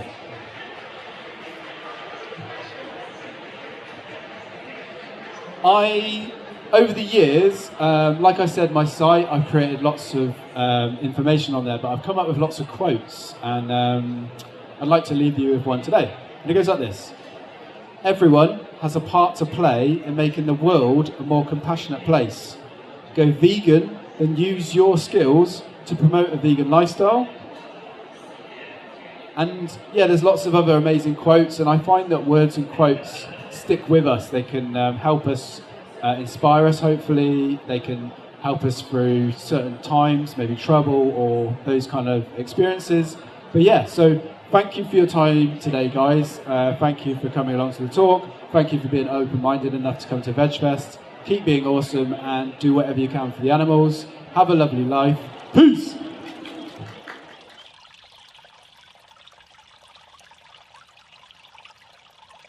I took my clothes off. I was like, if I get naked, I will make people go vegan. Yeah, but no, but lions, but desert islands. There's this amazing positive change that's happening. It's like this huge tide that's coming in. It's not going backwards, it's going forwards. What I need to do to start off with is to say thank you to Josephine for the opportunity to speak up for the innocent animals of the world. Also to all of the other volunteers today who helped put on this amazing event. I always feel really humbled being around amazing vegans. It's just amazing to see. It's like an amazing little bubble in this non-vegan world that we live in, to see that there's so many amazing, compassionate people out there doing amazing things. And so I've been vegan for about 11 years. About back then, basically, someone gave me a book, and I realised that we don't need to eat animals. It's cruel to do it. It's more, it's better for the environment to not eat animals, and it's better for our health, so it became this no-brainer. And then from that point on, I was like, okay, I need to tell people about this. But then what I found is I kept on getting these same arguments over and over again and over and over again, and I do a lot of street activism, and you get the same arguments over again, over again, over again. And so back to basics means, as vegans, as human beings, what we need to do is go back to the original philosophy. And the original philosophy talks about what is possible and what is practicable. Because I've got into many discussions that aren't about veganism. I've wasted a lot of time and energy talking about things that aren't vegan, but that are not what veganism is. So when I'm discussing with people, I say, have you read the philosophy? And they're like, no, I haven't. And I say, so what we're arguing about is something I know about and what you don't know about. So you need to learn about the philosophy. And I mentioned those two words, and those two words are possible and practicable. So it's not possible for me to be 100% vegan 100% of the time. I do my best, we all do our best, and that's what it's about.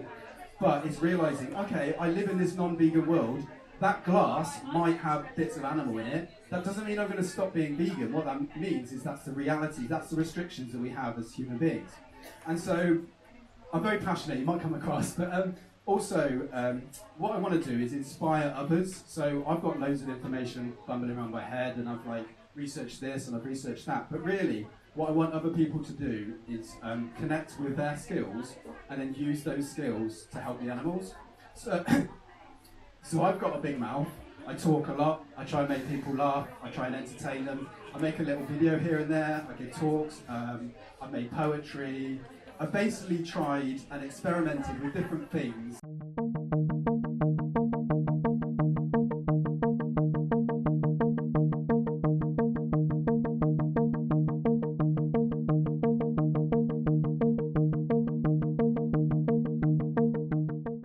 That will hopefully make the world go vegan. It hasn't happened, so I've still got to carry on working, and we've all got to keep on working. That's the thing, is that we try this different thing. You might make a book, you might write some poetry, and it hasn't made the world go vegan. You don't stop at that point. You carry on going. You go, okay, I've done that thing. I'm now going to move on to this next project. I'm going to use my power, my energy, my skills to help the animals. Because that's what it's about. I've seen hundreds of animals right up to their eyes. I can see that they're depressed. I can see they're unhappy. It makes me unhappy. It makes me sad.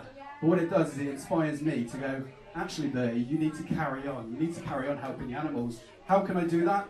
I can give people information. What information can I give people? So I created this site. It's called Can I Milk That Dog? On that site, as vegans and as non-vegans, you get all these different topics. You talk about, let's say, nature, or you talk about lions, or you talk about desert islands. all of those have back to basics answers. Sometimes when I'm discussing about veganism, I feel like I'm in an episode of Little Britain. So I'm like, oh guys, it's cruel to hurt animals. And what I get in return is, yeah, but no, but lions, but desert islands, but my friend was a bad vegan and they got unhealthy. And it's like, whoa, slow it down. I said it's cruel to hurt animals. You're not a lion. You're not on a desert island.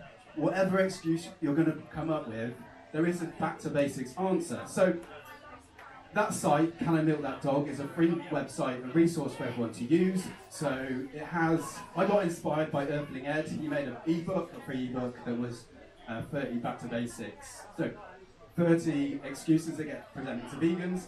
So I then created my own answers to those. I put my own little twist on it, and then what I found is that actually there's even more excuses that get presented to vegans, so I then added to it as well. So hopefully that is useful to people. I've also created a free PDF, so a lot of time people are like, oh, being a vegan's unhealthy, and I'm like, bro, you're smoking and drinking, why are you worried about my vegan diet? But what I want people to do is understand that you can be healthy as a vegan.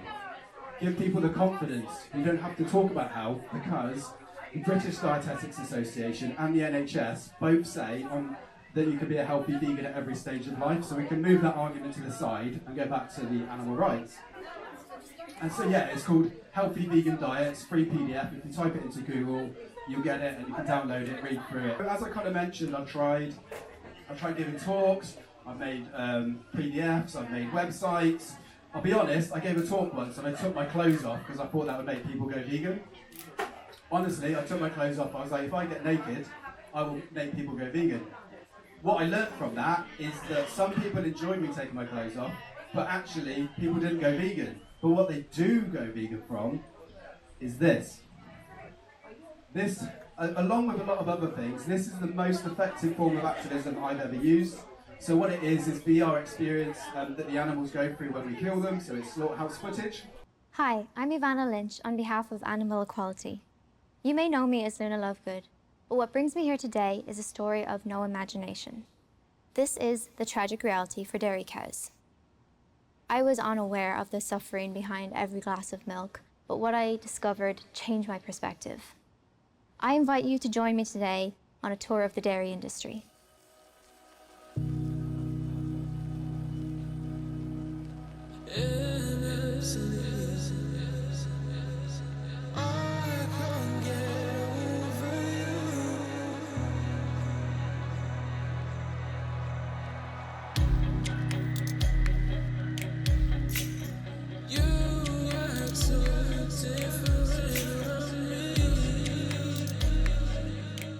And you don't get any arguments. Once people have taken that off, you do get arguments because people don't want to admit the truth. But the majority of people, when they take that off, they're like, that's really sad, Bertie. That's really horrible what we're doing to the animals. How can I change? And I'm like, well, there's this option. You can try this. You can try Veganuary. You can try all these other amazing charities that are out there. And Dr. Greger kind of sums up veganism really amazingly for me. And it goes like this. The most ethical diet just so happens to be the most environmentally sound diet and just so happens to be the healthiest. So it's this amazing trifecta. Trifecta means triple. It's the magic bullet for human beings and the planet and our health. And coming to a place like this and learning about what all the amazing things that the plant-based trees are doing, I feel humbled and I feel positive because there's this amazing surge. There's this amazing positive change that's happening. It's like this huge tide that's coming in. It's not going backwards, it's going forwards. And we can all be part of that. So tap into whatever your skills are. Obviously I've got a big mouth, I like making people laugh, I make people feel uncomfortable so that they think about the animals a bit more. But there's a surge and there's no getting away from it. Veganism is not going anywhere. You can't change a mindset. You can't change an idea. The idea to not hurt animals, you can't change that. You can't, oh, I'm going to outlaw it. Well, I'm still going to have the idea. It's not going anywhere. So it's just this bit of positivity to remind us that we're part of this amazing, awesome surge, this amazing tide that's coming in. And yeah, please just add to it. And I'm sure you already are, but just when you're getting down and you're getting a bit frustrated in this non-vegan world, be like, actually, there's millions of vegans in the world. Sometimes you can get in your own little vegan bubble like I do, and I'm like, oh, I'm the only vegan. But we're not. We're part of an amazing change and movement. And alongside that, so we've got this movement happening with all these amazing sanctuaries and charities, and please, use your skills, go and volunteer with them as well. And Veganuary had 600,000 people sign up this year. This year, 600,000 people said, actually, Veganuary sounds like an amazing idea, let's sign up for it. To me, that's amazing. It's amazing. It's another added element to this amazing surge that's happening. What can I say that's going to make your lives easier? Basically, I've made loads of videos that are aimed at entertaining vegans, or educating non-vegans, educating vegans. All of that is available for free. Like everything I've talked about is available for free. So please use that, share it around, and make it like a part of your lives if it's going to help you. If not, there's loads of amazing vegans out there with other useful stuff as well.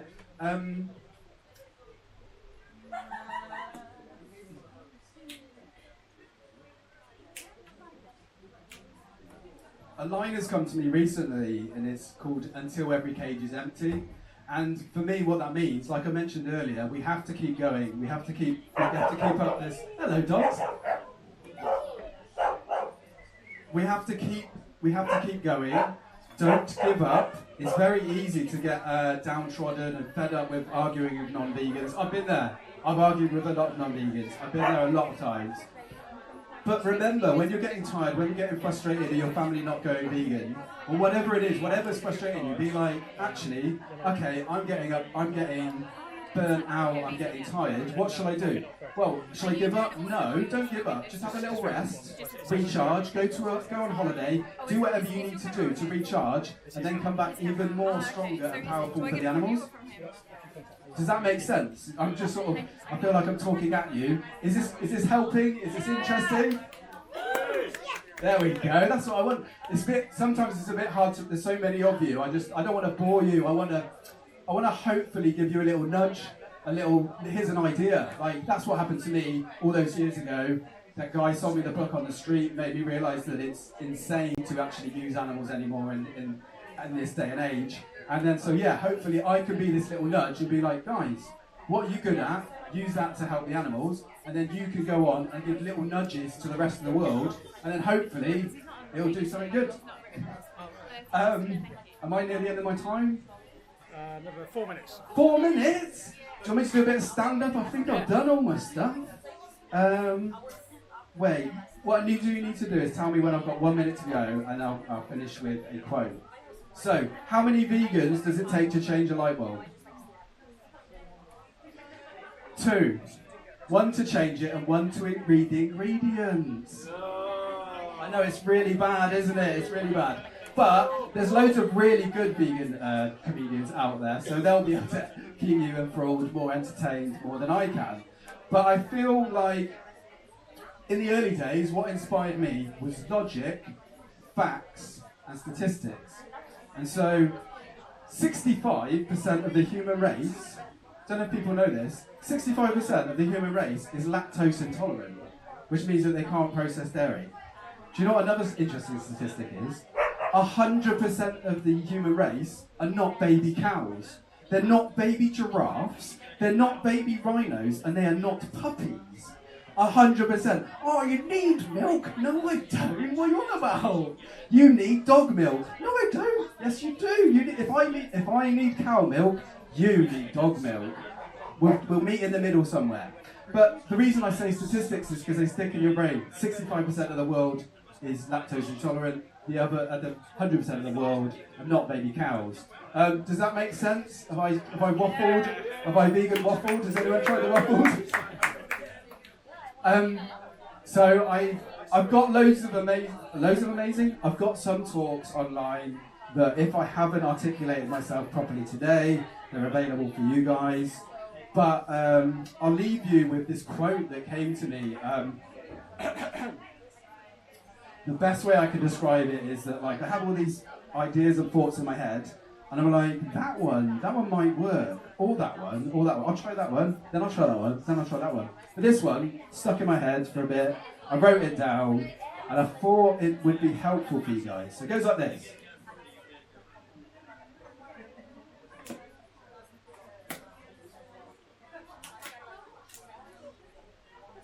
Everyone has a part to play in making the world a more compassionate place.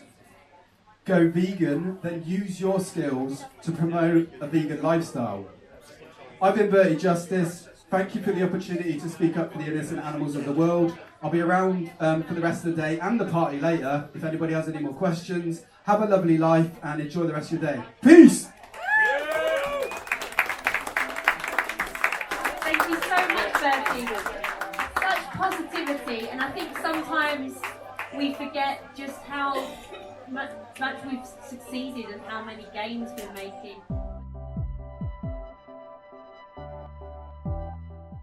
How's it going? You guys good? Can you guys hear me clearly at the back? Is that a good sound level? Because we've got a bit of competition with the music and the smell of the food. But you can hear me clearly, yeah? Oh, you got some food as well to keep you going. Sweet. So my name's Berty Justice. Berty was a nickname that got given to me from a really young age. And so it's stuck, and that's what I respond to now. And luckily enough for me, Justice is my birth certificate name, so it's worked out really nicely for being a vegan and promoting veganism. My surname's Justice. I've created this website, bertyjustice.co.uk, as a resource for people to go to. So a lot of the points that I'll be talking about today and a lot of the information is on that website. I'll also put this talk into a PDF, and it will be on my blog this week. So if any of the slides you're like, oh, I'd like to see that slide again, or any of the information that might be of use to you, it will be there as well. So in my spare time, I volunteer my time with a group called Devon Animal Save. Has anybody heard of the Save movement before? Could you raise your hand? Okay. So for those who haven't heard, who know what the Save movement is, we basically bear witness to the animals as they're going into the slaughterhouses. We basically give a little bit of time, a little bit of compassion to the individuals, and also share it on social media so people can see the reality of where animal products come from, and hopefully that sort of leads to change. I also make videos for YouTube because I find that once I've made a video, it can be viewed at any time of day by anybody in any country, mostly, and it just can be returned to. So it's made, it's there, but it can be returned to and reused. I also, for 4 years, I'm going to need to put this down. For 4 years, I volunteered at a place called Earth Cafe. So we created a vegan buffet for people to come along to, and then we had talks afterwards, and we then had music, and it was a really interesting way to show people tasty vegan food. Sort of like, it's amazing, it tastes good, I never knew you could make that. It's sort of inspiring people through food, and it enabled me to build my confidence in speaking to people in general. I turned into the MC for the night, so I would like beatbox in between the acts and make people laugh as much as I could. And yeah, so that's what I do. Well, I did that in my spare time, and I do those other things in my spare time. So I mentioned about the Save movement. This is a vigil that I went to. So near where I live, there is a chicken factory where they gas the chickens. So I went there, used the media that I have to record it, made videos, and for me, it's just a really I get inspired when I go there because I see the individuals, I see the reality of where our animal products come from. So it sort of reminds me and makes me push on to do more because I see the reality, and I can see if I was one of those individuals, I would like human beings to do whatever they can to get the information out and change as many people as possible. Has anybody heard of an Earthlings experience before? Could you raise your hand? Okay, so for those who don't know what Earthlings experience is, we have two roles. We have cubers, or people inside these squares, and they hold slaughterhouse footage for the public to come and view. And then we have outreachers who basically engage the public. And for those who are low in confidence and don't want to speak to the public, if you're inside the cube, it enables you to build up your, you can listen to conversations, you can watch people, you can read them and develop your sort of skills that way. As an outreacher, it's very interesting listening to the public and watching their reactions, and I'll be going a little bit more as the talk goes on into those reactions and interactions with the public. This is my friend on the left. I also do videos or like interviews, so street interviews. We had a stall that day and my friend came along. She wore a VR headset and viewed the inside of what a slaughterhouse viewed what it's like inside a slaughterhouse, and then I got her raw reaction. She's not a vegan, so it was interesting, somebody who isn't a vegan, seeing where their food comes from and seeing their instant reaction. I've also had a lot of negative conversations with people on the streets because they've got abusive or they've shouted and those kind of things and got heated. And this was an interesting conversation I had because he basically, we agreed that there's no such thing as the food chain, and he said, yeah, I agree. And then 3 or 4 times after that, he said, no, the food chain. So it was kind of like he was being dishonest and he was being disingenuous. But what came from that also is that a lot of his friends and a lot of pro-marine people started giving me abuse, calling me every name under the sun, and using words to try and offend me. But because I'm an adult, I realised that that's childish, and you haven't got a real argument if you're using sort of offensive about the colour of my skin or that I don't look very healthy. That's the argument. The discussion was about if we should eat animals and if we should kill animals to eat them, not about the colour of my skin. But what it's allowed me to do is, when I get abuse now, I just go, well, that's on them, that's their issue, and I don't have to take it personally. And also what I've done is I started debating with them. If they give me abuse, are they all right? So they try and give me abuse, but I just, instead of returning the abuse, because that's sort of, I don't see that as a very positive thing to do, I just debate them back. I just ask them more questions and more questions, and then what's happened is the comment section starts off with abuse, and then it kind of generally finishes with me asking questions and then not having a reply, which for me is quite an interesting, I found it a really effective way of developing my skills at debating online. So I mentioned about the save movement, and in Bristol they have their own save movement. They are the stall is just there, so if anybody is from Bristol and wants to get involved, who has any ability, if you're nervous, if you're really experienced, everyone is welcome to come and get involved. Please check out their stall on your way out if that's something you're interested in. Also, I have a load of leaflets and cards from them as well that are useful, could be useful as well.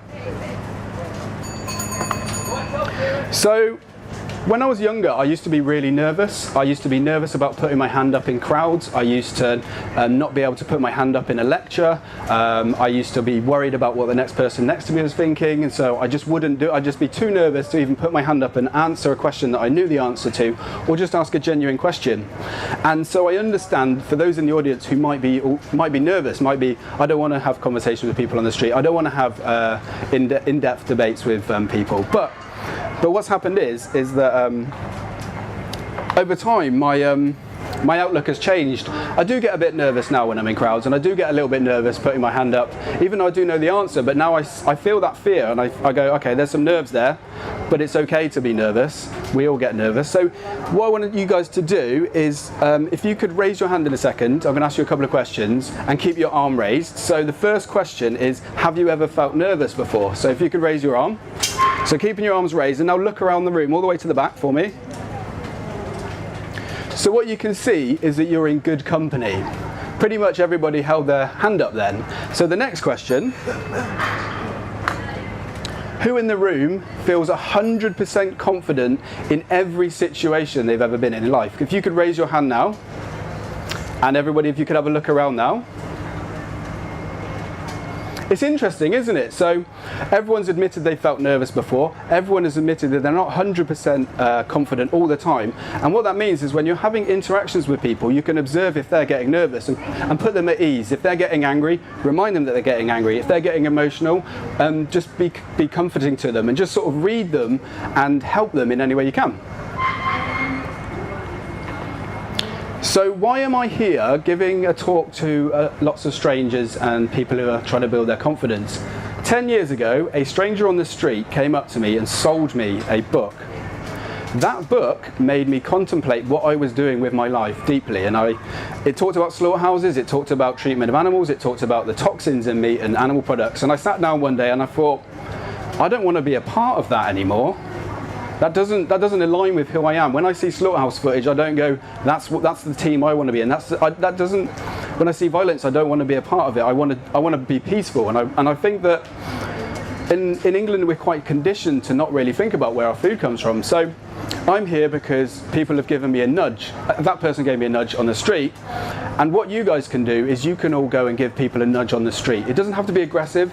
It doesn't have to be supremely intellectual. It doesn't have. You just do a little nudge here and there. You give them a recipe. You pass them a leaflet. You say helping animals. It just could be something as simple as that. I may not look nervous, but when I gave my second talk in front of a crowd, I didn't really sleep the night before, and then in the morning I didn't have enough time to eat, so I hadn't eaten, and I was really nervous. I was rushing, and I was stressed out, and I was like, I don't want to do this. I don't want to do this talk. Can I leave? Can I leave halfway through? And I thought, okay, I'm going to do this, and then I'm going to make a decision after the talk if I'm going to do one again. But two really interesting things happened. So two individuals said this straight after the talk. The first one said, there is no reason I haven't stopped drinking milk, I'll just have to do it.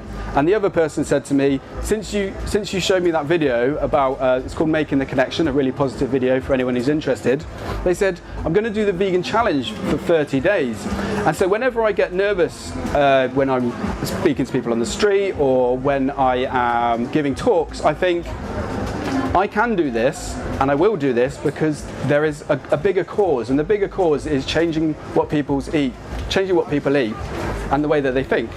So I mentioned earlier about when I go to the vigils. I've only been to a few, but the last one I went to, it really stank. They were like in their own feces, and I was just like, if I was in that truck, I would want humans, like I said earlier, I would want humans to do whatever they can to get me out of that situation, because that's, for me, this is what vegan advocacy is about.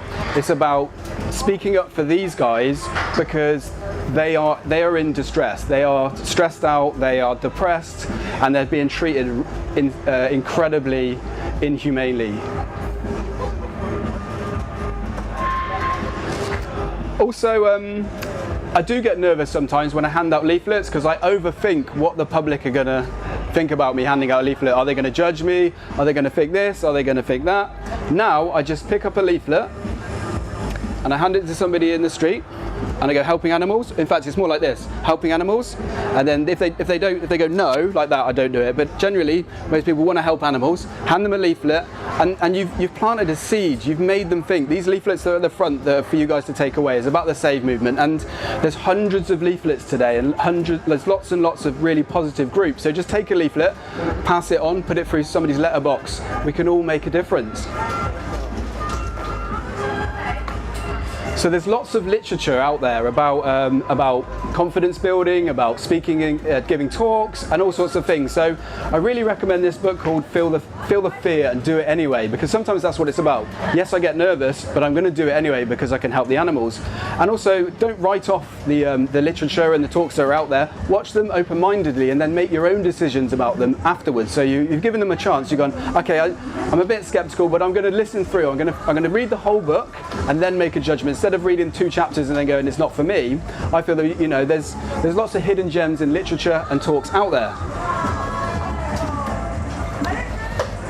Interestingly, sometimes when I'm discussing with people about veganism, I do feel passionately, and sometimes I do get frustrated, and I also do sometimes lack confidence, and I do feel my voice crackling a little bit. But those animals don't care if my voice is crackling. They just want something to come out, and usually I just go for it anyway. I go, okay, yeah, it's crackling, but I'm going to stick with it. And this quote has stuck with me, and it goes like this: speak your mind even though your voice shakes.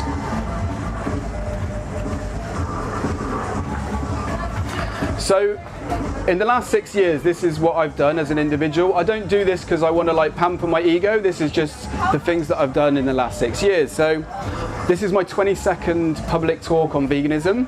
I've had hundreds of attendees, which I'm really humbled by, and really, really pleased that I can pass on this information.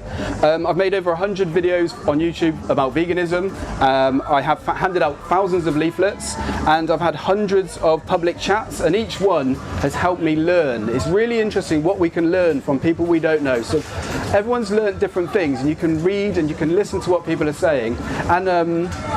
And so whoever they are, if they're a farmer, if they are an ex-slaughterhouse worker, they all have an opinion to share, and extra knowledge that we may not have known of. So I see it, even if it was a negative conversations, try and pull some positives from it.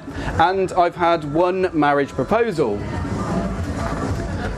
Okay, so all of those statistics on there are true, apart from this one. I just wanted to see if I could get a laugh and make you think a little bit, but you probably can. If you probably can get a marriage proposal on the street, stranger things have happened. So as vegans, as individuals, we can get down. We can kind of, I need to speak a bit louder because that music's getting a little bit louder. As vegans, we can think, am I making a difference in the world? Is me giving a talk to people, to vegans and non-vegans, is that going to make a difference? Me handing out leaflets, me going to a vigil, there's too many non-vegans, it's all over. But what you need to remember is that as individuals, each year when you're vegan, you eat 1,095 meals. Just imagine that in your lifetime, if you're vegan from today onwards, the rest of your lifetime, that's tens of thousands of meals. And in your lifetime, if you can just persuade one person to change what they're eating, you know I was saying about those 2 people who came to the talk, that's 2 people, so that's 2,000 and let's say 2,200 meals a year. It just goes on, and they could influence, they did in fact, they influence their partner, so that's another 1,000. And so it's a reminder, as individuals, we do and can make a difference in the world. And also, as I was saying, sometimes it's like, I'm the only vegan, no one else thinks like me, but actually the positive vegan community is made up of millions, not hundreds, not thousands, but millions of human beings, all trying to make the world a more compassionate place. So I sat in the football stadium earlier, and what I've came up with the other day is all of us, well, one idea would be to try and influence 27,000 people. So I've got an idea that I'm going to be doing over the next year, and I'm going to try and influence 27,000 people. But you can all do it. Think, with your goals, have them low as well. If you just want to influence one person, do it. Also have bigger goals as well. I want to try and influence 27,000 people. And so just imagine, you know, I was saying about all those thousands of meals. If one of you guys can influence 27,000 people, then you times that, Windy, you times that 27,000 meals, 27,000 people buy those meals. It's just huge, basically. We can just make a huge difference.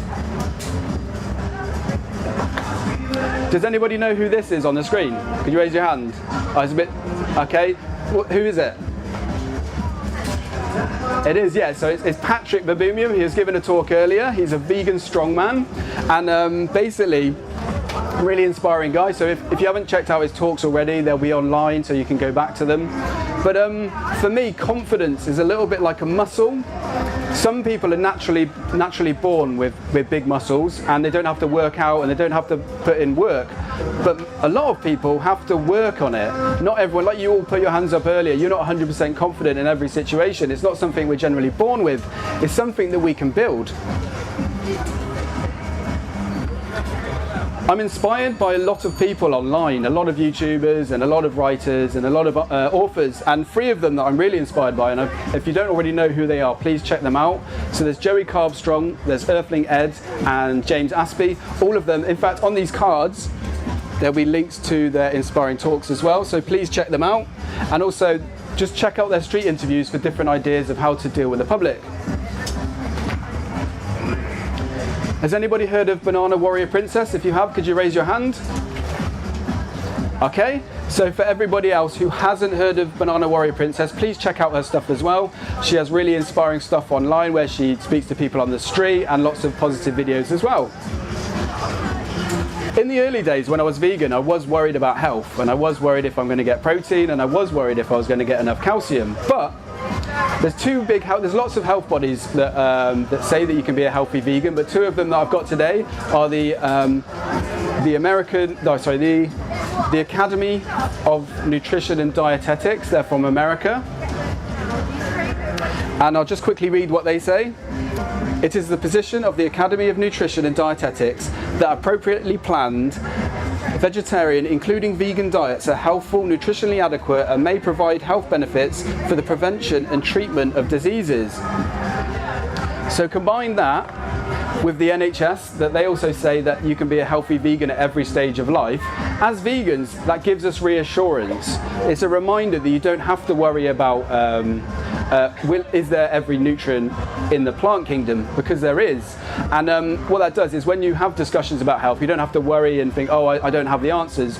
There's a source for every nutrient we need, and it gives you a little bit of a booster, a bit of more confidence when you're advocating veganism. You're not like, oh, it's going to make people ill. It's no. When done properly, a vegan diet is adequate for every stage of life. So what I try to advocate to people is to listen. In the past, I used to just wait to reply. You know, I'm having a discussion with somebody. Instead of listening to what they're actually, until their words are finished, I just like finish their sentence early and to sort of cut off. And actually, sometimes you're cutting off an opportunity to really find out a little bit more about that person. So I advocate listening to people, but not just listen. Yeah. I mean, like, genuinely really listen to people and find out what they're trying to say properly. I also, so the YouTubers that I spoke to, and there's lots of other YouTubers, they use what is called Socratic questioning. Has anybody heard of that before?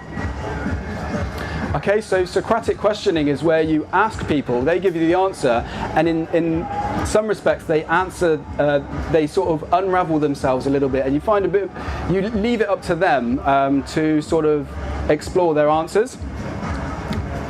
Also, like I was saying about that abuse that I got online, when people are saying negative things about veganism, oh, I love bacon, or I'm going to go to McDonald's now you're doing this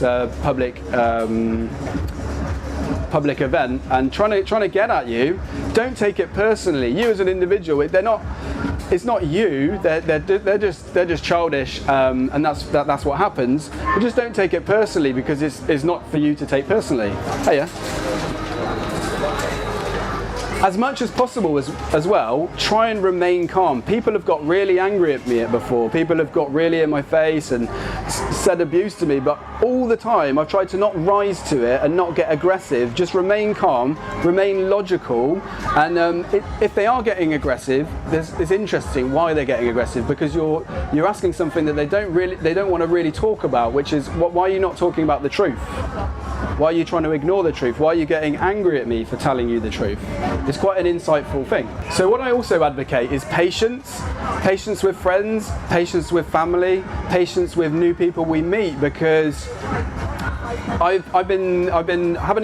stopped eating meat about 10 years ago, red meat anyway. And my family didn't go vegan overnight. And sometimes I got really frustrated. I was like, watch this DVD, watch this, let's have this conversation. You need to go vegan overnight. It doesn't work like that, unfortunately. I mean, I wish there was this button that's like, they're going vegan overnight. Magic button. Unfortunately, it doesn't happen like that. And we're all different. People take different amounts of time to transition, and you have to be supportive of them at any positive stage you're doing. When I speak to people, I try as much as possible to speak to them as though how I would like to be spoken to myself. And I also speak to them like a friend. You know, if you're speaking to a friend, you're being honest, but you're not being aggressive. You're being, basically, if you're still eating cheese, you are funding the dairy industry, and you are still paying farmers and other people to violate the sexual organs of animals. I'm not saying that in an aggressive way. I'm saying this is the reality of where the products you're paying for are coming from. Has anybody had a discussion about veganism and lots of different excuses have come up straight away? So protein or those kind of things.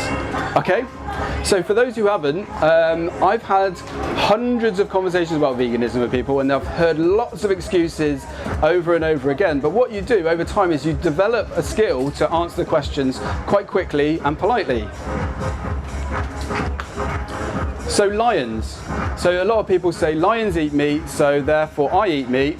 But also lions sniff each other's bums to greet each other, and they also don't wear any clothes. And I've never met a meat eater who's like, I eat meat, I also sniff bums, and I'm going to be naked forever. It's not a logical argument, it's a baseless argument. They're just sort of attaching to one aspect of what the animals do. Also, this is a black widow. They've just mated, and she's on the right, he's on the left, and so they've just mated, and black widows, the female eats the male after they've mated. She kills him and eats him. That's what animals do. So if people are going to use the argument of lions do it, so I need to do it, then you need to attribute that to all animals. Another answer is actually when people say lions or any other animal, you say, what about the other herbivorous animals on the planet? Why are you not copying them? It's interesting, when you start unraveling it, there isn't really a base for their argument, they're just saying it. I've also encountered a lot of people who have tried to use religion as a justification for inflicting cruelty on animals. So as I said earlier, there's every nutrient we need from the plant kingdom, so there's no nutritional need for animal products, therefore it's a choice. Therefore you can choose to eat animals or not, it's not a necessity. And so for me, I don't think it's a loving or a compassionate thing. These are the things that are advocated by a lot of religions. I don't think it's a compassionate thing to kill animals when we don't need to. I don't think it's a loving thing to do to animals when we don't need to. And also I have a lot of religious friends who are vegan as well. So I'm not saying you shouldn't be religious, I'm saying don't use religion as an excuse to inflict cruelty onto animals.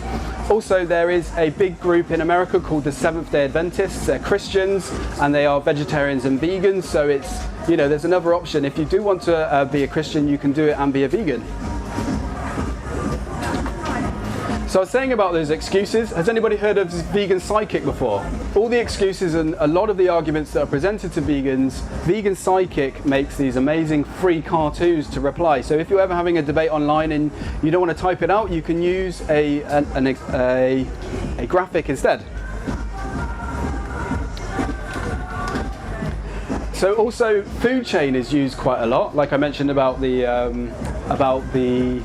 Marine that I had a chat with, but we use supermarkets and we use shops, so that's not part of the food chain, that's a baseless argument. As I said earlier, over time, with the more conversations you have about veganism, the more you learn from people online, the more you do on the street, you basically build up your own questions to ask people and you build up your own answers. So I said some of them earlier and you could be like, actually Bertie, I don't like using that way of speaking to people. Don't do it. Find what works for you and use that one. Okay, so I've got a bit of a question for you guys. So there's 3 types of food here, and you're allowed them. I'm going to give you them forever for free, so you have an unlimited supply of food. And the 3 choices are ripe, tasty mangoes, or hummus, or vegan pizza. So don't answer straight away. I'll give you 30 seconds because this took me 2 days to decide. I'll give you 30 seconds. I know I'm putting you on the spot a bit, but I'll leave you for 30 seconds. Have a little think. Like every day, you're going to get a delivery of hummus, mangoes, or vegan pizza. So have a little think, and I'll ask you in a second. Is it the same pizza every day? Whatever you want. You certainly can eat everything else. It's on top of your everyday life. You just get one of these for free. Okay, so I'm going to give you 20 seconds. So those that would like an unlimited supply of mangoes, could you raise your hand? Cool. Those that would like an unlimited supply of hummus, could you raise your hand? Cool. And those that would like an unlimited supply of pizza, could you raise your hand? Vegan pizza. Okay, awesome. There you go. I'm not going to judge you on any of those because they're all tasty and it is tough, don't get me wrong. I used to be obsessed with hummus, but then vegan pizza came into my life and I was like, all right, mate.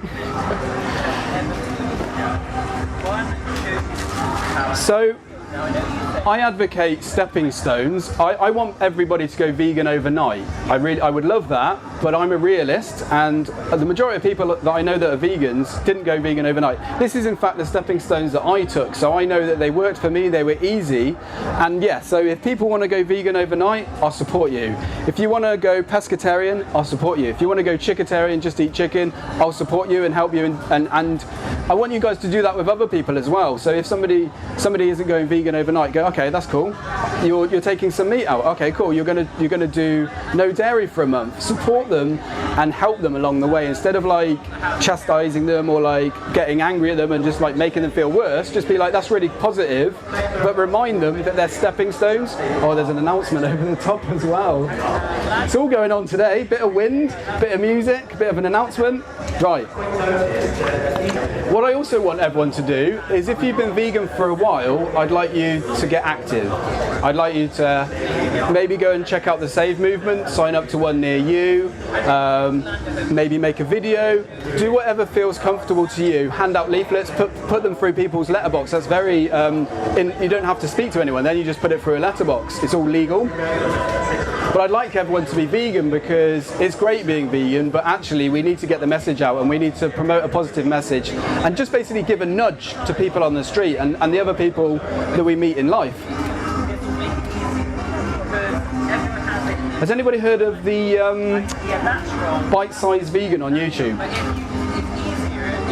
Okay, she makes these really interesting and educational short videos for free, and I've picked up lots of tips from her videos, but one of them that sort of sticks with me is about being perfect. For a lot of my life I was striving for perfection. One day I realised it doesn't really exist. And even if you're doing really good, that's great as well. At least you're trying, and you don't have to be perfect. And so when I make a video now and I'm like, I could spend another 12 hours on this one, or I'll put this online and then I'll spend 12 hours that same time invested in this other video. And on your individual basis, you can go, okay, I had a conversation about veganism, it wasn't perfect and I didn't get all the facts out in one go, and that's fine, but you've given them a nudge, you've planted a seed. Be happy with what you do, and it just doesn't have to be perfect. Does that make sense? I just kind of waffled, but does that make sense? Sweet. As I mentioned earlier, I'm here because somebody gave me a nudge on the street. It was simply somebody selling me a book that was about vegetarianism, but now we have these amazing vegan leaflets. You can do the same nudge. You can make that same nudge on the street, and that's sort of reminding you that you can make a difference. Also, if you do ever get fearful, you do get nervous, just feel it anyway, observe it. Don't push yourselves to depression and anxiety and like make yourself ill, but try a little bit. Put yourself out there a little bit if you can, and as you go, you'll realise that your confidence boosts a little bit. And you're like, wow, I did give a talk to 60 strangers. Wow, I did hand out 1,000 leaflets. Wow, I did speak to some farmers about the other alternatives there are to farming instead of using animals. And remember why we're vegan and why we're promoting veganism is because of the individuals. All of these individuals on this truck, they had their own hearts, they had their own eyes, they had their own lungs. They were individuals, they used to have their own families. And so please do what you can for them. I've constructed a few quotes over the years, and I'm going to read one to you now because I think it will be helpful. Everyone has a part to play in making the world a more compassionate place. Go vegan, then use your skills to promote a vegan lifestyle.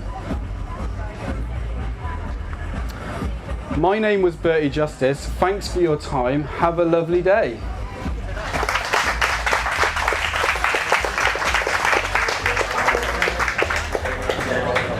Okay, so we've got we close in about 20 minutes, so if anybody has any questions, please fire away. And also, if you feel that you need to go and leave, that's also fine, don't feel obliged to stay. But does anybody have any questions? If you can you read go through the microphone? No? Okay. I don't want to go to Save. You don't? I feel that I should. Sure. Do you think it's helped your activism? That is a really good question because I missed that bit out. So when I first went to my first save, I thought I was going to be emotional. I thought I was going to cry before I drove there. I thought I was going to cry. I thought I was going to be emotional. I thought that I'd be depressed afterwards. But what I found is that it really helped my activism. When I speak to people on the street now and they're like, oh, that doesn't happen, I'm like, it does happen. We gas chickens in Devon. They go on a truck. If you don't feel really confident enough, don't put yourself in that situation. But I think, for me personally, it has pushed me on, and I do think about the individuals. It's different to a screen. On a screen you can see lots of visuals and stuff like that, but when you actually see the animals and you hear them breathing and you can see that they are unhappy and depressed, and the smell's never going to leave me. It was so disgusting, and it will drive me on. When I get nervous, when I was nervous earlier about giving this talk, I thought, I need to give this talk because all those individuals that are on the back of the truck. Did that answer the question? Cool. Okay, next question, if anyone's got one. How about a favourite form of outreach and why? My favourite form of outreach and why? That's a really good question. I think they're all good. I think all activism's good. Outreach, anything that involves speaking to the public, generally. I get into really deep conversations, I think, because I do listen, and I do try and see their point of view, and a lot of the time I agree with their point of view because I used to have that point of view. And so favourite type of activism, on a slightly towards stuff on the street, but actually any activism is my favourite because they all count. As I said, I'll be around for a bit afterwards, but thank you guys for your time. Enjoy the rest of VegFest and have a great life.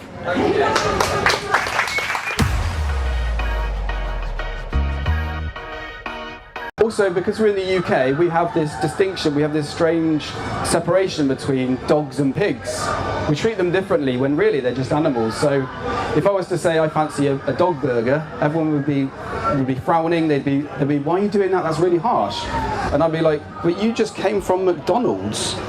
What's the difference? The difference is the species. Today's talk is called Planting Vegan Seeds, and essentially what it's about is about the different types of activism that we can all do, and it's about realising that us as individuals can make a difference. All of us, I'll go into it in a little bit more detail, the slides will help me remind me a bit more in depth what I need to sort of remind you guys, but really it's about we can make a difference, and I'll sort of reveal how we can make a difference as I go. I need this bad boy. I need to do the slides in the pocket. Do the slides in the pocket. Okay, so my name is Berty Justice. Berty was a nickname that I got given from a really young age, so that's what I reply to. But I'm really fortunate because Justice is my surname. I'm a vegan. I like talking about veganism, and Justice is my surname. I'm really lucky, very fortunate for that. But what I've created is a website for people to use. It's like it's a hub, information hub. So a lot of the things I'll be talking about today will be on my website. I'm also going to make a PDF of my slides from yesterday and my slides today. So if any of the slides resonate with you, or you want to look into a little bit further, they'll be on my website, on my blog. So please check it out. So I started on my vegan journey about 10 years ago, and that's when I stopped eating red meat, and then I eventually became a vegan. But in that time I've come up with these quotes. The only way I can explain it is they just appeared in my head. I'm not even joking, it just appeared. But what I found is that people resonate with them, and hopefully they might be useful to you. And it goes like this: everyone has a part to play in making the world a more compassionate place. Go vegan, then use your skills to promote a vegan lifestyle. So as I mentioned, about 10 years ago, I was up here. I used to eat meat, I used to love the taste of meat, and I didn't really care about what was happening to the animals. I knew about it, but I genuinely just didn't really care. And then a stranger came up to me, gave me a book, it made me reassess what I was doing with my life, and hey, it made me think, I don't want to do that. I don't want to pay money. I don't want to be part of a system that kills animals when we don't need to. So I was like, I'm going to change that. I'm going to gradually change what I eat. So I went pescatarian, and then I went vegetarian, and then I went vegan. And once you've been vegan for a while, I think that we should all become vegan activists. So what that means is using the skills that you have to promote veganism in your own way, in your own individual, unique and awesome way. I'm also happy for people to use these stepping stones. I want everyone to go vegan overnight, but I'm a realist and very few people do that. So I will support anybody on any stage of those stepping stones. But if you want to go vegan overnight, support people doing that. If people want to just cut out a little bit or stop drinking dairy or just whatever positive change they're doing, encourage that and support them along their way. So in my spare time, I work with a charity, with a group called Devon Animal Save. Has anybody heard of the Save movement? If you could raise your hands. Okay, so for those who don't know what the Save movement, we basically bear witness for the animals and put it onto social media so people can see the reality of where animals products come from. I personally use it as a way of giving a little bit of compassion, a little bit of love to these animals that are just about to be killed. I should have at the beginning. I just need to do a little quick assessment of you guys to sort of understand where you're at today. So if you're a vegan, could you raise your hand, please? Okay. If you are a vegetarian, could you raise your hand? Great. If you are a pescatarian, could you raise your hand? Great. And any that I might have missed? Flexitarian, cool, that's awesome as well. So in my spare time, I work with Devon Animal Save. I'll talk a little bit about what we do with them. And then I also, I make videos for YouTube because for me that's the most effective use of my time at the moment is to put a video out there and it's there 24 hours a day. Here's the music that I've got to compete with. It's good though, I like it, it's really good. But I'll try and speak a bit louder. And then for 4 years, I worked for a charity called Earth Cafe, non-profit, vegan charity about promoting veganism. What we did is we made vegan food. It was a vegan buffet, very cheap, inviting people in, and they got to taste vegan food, get inspired by different dishes. Then we'd have speakers, and then after that we would have music. So you've got like a nice combination of different things to inspire people. So I mentioned a little bit about what we do with what I do with Devon Animal Save, and this is a slaughterhouse in Columpton, so that's in Devon. It's about half an hour from my house, and I drive up there. I use my camera, I use my phone. I try and give a little bit of compassion to these animals, and it reminds me that they're individuals. So any time that I'm getting down about veganism, or I'm like, am I doing enough? I think I'm going to carry on. I'm going to keep on going. There's some other people, some other individuals that are involved, and I need to help them as well. Has anybody heard of Earthlings Experience? You raise your hands? Okay, cool. So for those who haven't heard of what Earthlings Experience is, we take slaughterhouse footage into cities and towns, and we have two roles. We have people inside the cubes who show the slaughterhouse footage, and then we have outreachers who talk to the public and really try and connect with them and understand where they're coming from and make them think in a way that they may not have thought about before. This track is really good. Okay, back to the talk. You're here for the talk, not for the music. You can enjoy the music after. But I also do interviews with people on the street because I want to reach everyone, really. And this is one of my friends. She came up and she put on a VR headset of inside a slaughterhouse, and then I got her raw, her instant reaction to what she saw. And I've also interviewed a lot of other people on the street as well. I've had a lot of aggressive debates. I've had a lot of sort of uncomfortable debates, and one of them was with this Royal Marine. And basically, it's quite a long chat that we had. But essentially, one of the points was that he said food chain. He said, I'm going to eat meat because of the food chain. We both agreed that there's no such thing as the food chain because we have shops and we're in 2018 and it's a myth. And he's like, yeah, I agree with that. And then he kept on returning. Every time he didn't have an argument about my point, he'd say, food chain, food chain, food chain. And it was an interesting insight into what some humans are like.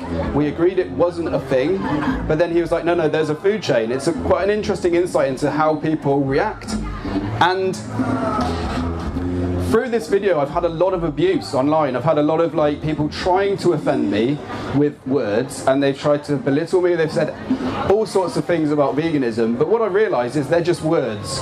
And nobody on the comment section has returned a proper debate with me. It always finishes with me asking questions and them going, actually, yeah, I don't agree with us gassing pigs and chickens. I wouldn't work in those kind of places. And what it's allowed me to do is when people are abusive to us or say stuff that is unfair, that's on them, and we shouldn't take it personally. We can just go, we just observe it and go, I'm not going to rise to that. I'm an adult, and there's nothing you can say that's going to offend me, because really you're just using little words. When I was younger, I was really nervous and low in confidence. When I was going through school, I never used to be able to put my hand up. I may have known the answer, or I may have just been asking a genuine question, but I was too embarrassed, too shy to actually just put my hand up. So for many years, I just didn't. I just went and spoke to the lecturer afterwards, and what I've found is that I've been able to sort of build on those early nerves. And I remember one of the times I was handing out leaflets to people on the street. So literally, just a leaflet like these ones, or the ones that I'm going to give you, that you guys are welcome to later. I was just handing them out on the street. I was like, oh, I wonder what somebody's going to think of me. I wonder what they're thinking about me. Are they going to judge me? I was just overthinking it. But actually, really, you're just passing them on some information. And the easiest way I've found is to just say, helping animals, would you like to take a leaflet? And some people say no. And other people, like the majority of people I've ever spoken to, they want to help animals. So you give them a vegan leaflet and it inspires them. But so when I see those nerves now, and I still get them, I'm not like immune to nerves, I just go, okay, there's some nerves there, but I'm going to do it anyway because it's helping animals, because there's a positive to me doing this. I don't expect everybody to have the same outlook as me, but for those it might be helpful to, please use it. A few talks, public talks on veganism, and the second public talk I ever gave, I didn't sleep the night before. I was too nervous and I really just didn't want to do it. I was like, it's easier for me just to cancel it. I can walk out halfway through, those kind of things. And I was in it, I was like, oh my God, I'm so stressed. I'm so tired. I haven't eaten properly. What am I going to do? And I was like, okay, I'm going to see this out, and then I'm going to assess the talk afterwards. I'll do it and then make a decision after. And luckily for me, what happened is, to my amazement, two people instantly after I spoke to them, I just said some words, I showed them a free video that everyone's welcome to share, which is called Making the Connection, really inspiring, and they just came up to me and this woman was like, I need to read it exactly to give her like the proper credit, but it's like, there is no reason I haven't stopped drinking milk, I'll just have to do it. So that was amazing to me. I was like, amazing, you're going to change straight away by me just saying some words. And then the second person, who's also one of my friends, she, after watching the film, she said, straight after, she said, I'm going to do the vegan challenge. And what the vegan challenge then was to do 30 days of vegan. I was like, this is amazing. I go, yes, I'm nervous, but two people at least, there were other people, but I haven't listened to them, but they was just amazing. I can inspire people, I can change what they're eating, I can contribute to a more compassionate world. And so that's how I'm able to give talks now. I know you can't probably see it that I'm nervous, but I generally am.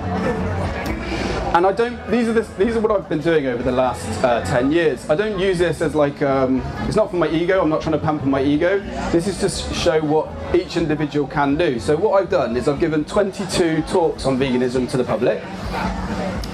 I've had I'm really humbled, I've had hundreds of attendees, it's mad, I'm really shocked.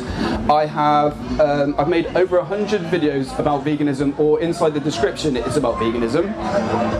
I've handed out thousands of leaflets, I've had hundreds of chats with people on the street, and it's fascinating what you can learn from other human beings. There's really, just like, I've spoken to farmers, I've spoken to ex-slaughterhouse workers, I've spoken to mums, I've spoken to children. Everyone has a little bit more information. If we listen to them properly, not speaking at them, which I used to do, we listen to what they're saying, we listen to their arguments and just recognise, okay, I love meat. Yeah, I used to, but this footage is not me. That's where it comes from is not good. The other option is we don't need to do it. There's so many amazing vegan options out there. Oh yeah, and I've also had one marriage proposal as well. So as vegans and as individuals, we can sometimes get a little bit down. We're like, can I make a difference? Is me being a vegan making any difference in the world? But actually, what we do, if we eat 3 meals a day, we as individuals eat 1,095 meals per year. No one really thinks about it. That's a huge amount of meals. You as an individual, just by the things you eat, are making a difference. And those days when you feel down and you feel that you're not going to make a difference, there's too many meat eaters, the industry's too big, the vegan movement, which is made up of compassionate people who are trying to make a better world, there's millions of us. not hundreds, not thousands, but millions of individuals, all with the same mindset, all realizing that it's unnecessary to harm animals, to inflict cruelty on them for food we don't need. And so what you can remind yourself when you are on your own and you're like, just feel down or feel like you're not making a difference, we are making a difference because there's so many of us. So there's three main areas that inspire people to become vegan. So there's animal rights. It's obvious that we don't want to hurt animals. When we see animals in pain, the majority of us go to their help, if they're dogs in this country, but if they're pigs, we don't. But a lot of people don't, wait there.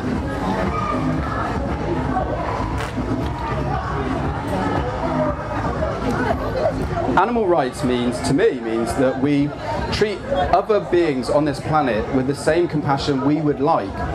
And that's what animal rights means to me. And so there are undercover investigations that are available for people to see the realities of what's happening in the UK.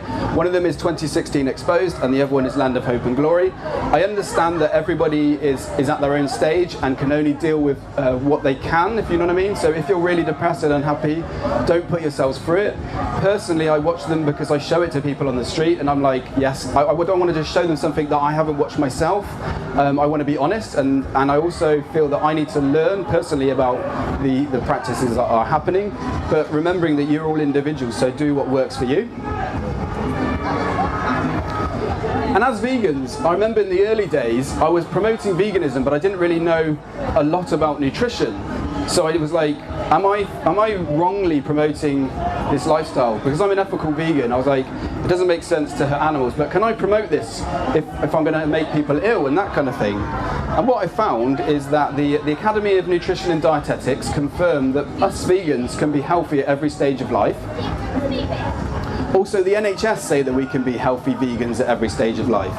Deficiencies do happen in meat eaters and vegans, but having that knowledge that there is every source in plants put you at ease. When you're debating about veganism, you know that you can be healthy. It's not an issue anymore, and then you can move the conversation back to ethics. Is it right or wrong to hurt animals? Why aren't we eating dogs? Those kind of questions that the majority of people in society don't think about because we've been conditioned so hard. Has anybody heard of Dr. Greger? You could raise your hand. Okay, so those two links that I shared, they're very helpful about nutrition, but also Dr. Greger is a legend within the nutrition field. Please check him out as well. And so his website is nutritionfacts.org. He has lots of informative videos, he has lots of informative papers that he releases, he has informative talks, so please check him out as well. The third big area that inspires people to become vegan, and the big area that our food choices affect, is the environment. So has anybody seen Cowspiracy? If you could raise your hand if you've seen the film Cowspiracy. Okay, so for those who haven't, it's a really interesting documentary, a really revealing documentary about how animal agriculture is destroying our planet in insanely massive amounts. And on their website, cowspiracy.com/facts, they have every paper, every link that they use in the film there, so as a resource to go back to. And it's been a while, and I haven't been able to work my way all the way through all of the papers that they have presented. It's fascinating. Please watch it, and please share the information that they're sharing. Did anybody see Patrick Baboumian talk? If you could raise your hand. How was his talk? You got it. How was it? Nice? Okay, so for those who don't, does anybody know who Patrick Baboumian is? If you could raise your hand. Okay, so for those that don't know, Patrick Baboumian is a vegan strongman. He has several world records, and one idea for you guys today is, if you grab one of these programs, because what I realized is there's loads of amazing and inspiring people here, but there's so many things going on, we can only fit so much time in each. But by having this, you can go back in your own time and go, actually, I did want to see that talk about Patrick Baboumian. I did want to see Fiona Oakes' talk, because she's a really inspiring marathoner. And does anybody know who Fiona Oakes is? Okay, so for those that don't, Fiona does amazing marathons on the most extreme places in the world, so on deserts, North Pole, South Pole, and she does it on a vegan diet, and she's a vegan lifestyle as well. Does it to promote what she says as a cruelty-free vegan lifestyle. So that's her way of activism. That's her way of planting vegan seeds in the world. Is going. She has many world records. She's like, I have a world record, and I eat a vegan diet. Has anybody heard of Rich Roll? Could you raise your hand? Okay, for those who haven't, Rich Roll is an ultra-marathoner from America. He has a really inspiring podcast where he talks to lots of amazing and inspiring people. So I personally put it onto CDs and then put it in my car when I'm driving to work. I've got these talks going on, and when I'm editing, I'll put the talks on as well. It's just a different way of inspiring yourself. And one of the messages that he says is be the best version of yourself. And I'm like, okay, that's great. Not perfect, but the best version of your individual self. Okay, so I've got a bit of a question for you guys. It's a bit tough, I know I'm putting you on the spot, but what I'm presenting is a hypothetical. I'm going to give you an unlimited supply of one type of food. On top of the food you already eat, I'm going to give you one that's free for the rest of your lives. And I'm going to give you 30 seconds to think about it, because I took about 2 days to decide. So the options are ripe, tasty mangoes, hummus, or vegan pizza. So I'll give you 30 seconds to have a little think about. I know it's tough. It is tough. As I said, it took me a while. I love them all, but sometimes you've got to make a decision. I'll leave that decision up to you, and I'll be back in a minute. Okay, so if you could raise your hand if you would like an unlimited supply of mangoes. If you could raise your hand now. Okay. If you would like an unlimited supply of hummus, could you raise your hands now? Okay, cool. And for those that would like an unlimited supply of vegan pizza, if you could raise your hands now. Okay, cool. For the record, I used to hummus used to just fill my life, and it was amazing, but then I found vegan pizza and I was like, all right mate, how's it going? Has anybody heard of Vegan Geezer? Yeah? Okay, for those who haven't heard of Vegan Geezer, he has a YouTube channel called Family Freedom, and he has it's a lifestyle, and also he's a really inspirational person in lots of different ways. He's here on the Ethics stall if anybody wants to go and chat to him or find out a little bit more about him, but a lot of his stuff is online and it's really, really inspiring personally. And I saw one of his talks a couple of years ago, and he was giving an insight into what different types of activism we can do. You guys might not be able to read all of these, and as I said, they'll be on my blog in a PDF this week. And I personally have tried all of these, and I found that some of them align with me more than others, and I found that some of them are more effective. But you as individuals can look at them and go, okay, so I'm not really into making videos for YouTube, but I'm happy to talk and spread a message on the street. I'm an artist, whatever form that is. If you draw, if you paint, go for it. Use that to inspire people. You've got blogs, you've got sharing articles. Who shares stuff on Facebook about veganism and life? Okay, so what you can do is you can just use your Facebook feed. A lot of my feed is just information about veganism, videos, inspiring little clips.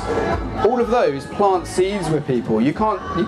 Some of the videos you can see how many times people have viewed it, but other times you just have an article and it's you could just be planting seeds with hundreds of people. You don't genuinely know. It's just, why not? Put it out there and share the positive information that we have. And as vegans as well, one of the things that Vegan Geezer sort of asks everyone to do is kind of be passionate and be considerate. You know what I mean? Someone's not vegan, don't shout at them, don't swear at them, don't go you're scum, because that doesn't make any sense to me. That's aggressive, and that's not who I am anyway. Be considerate. Oh, I'm interested in veganism. Cool, man. Let's help you out with that. Not you should have done it ages ago. That just is counterproductive. And you've got to treat people how you would like to be treated. The person who gave me a book to inspire me didn't go, here's a beeping book, you beeping beeper. Do you eat meat, you beep? He did it. He goes, would you like a book about vegetarian cooking? You know what I mean? It's a way, we respond to how people treat us, and if somebody treats you negatively, you don't really respond well. So, yeah, does that make sense? Sweet. some of the things that the vegan geezer Martin does is he does talks in schools. So he's done talks with primary schools and he's done talks with people who are in high school. And it's a really interesting way to inspire the next generation of little humans that we have in this country, or whatever country you're in. And so please check out that talk. I found it really inspiring, and I really love the way that he speaks to people. And it's just, is that the best way of saying it? He really inspires me, and I like the way he talks, and he does, and he can maybe inspire you guys as well.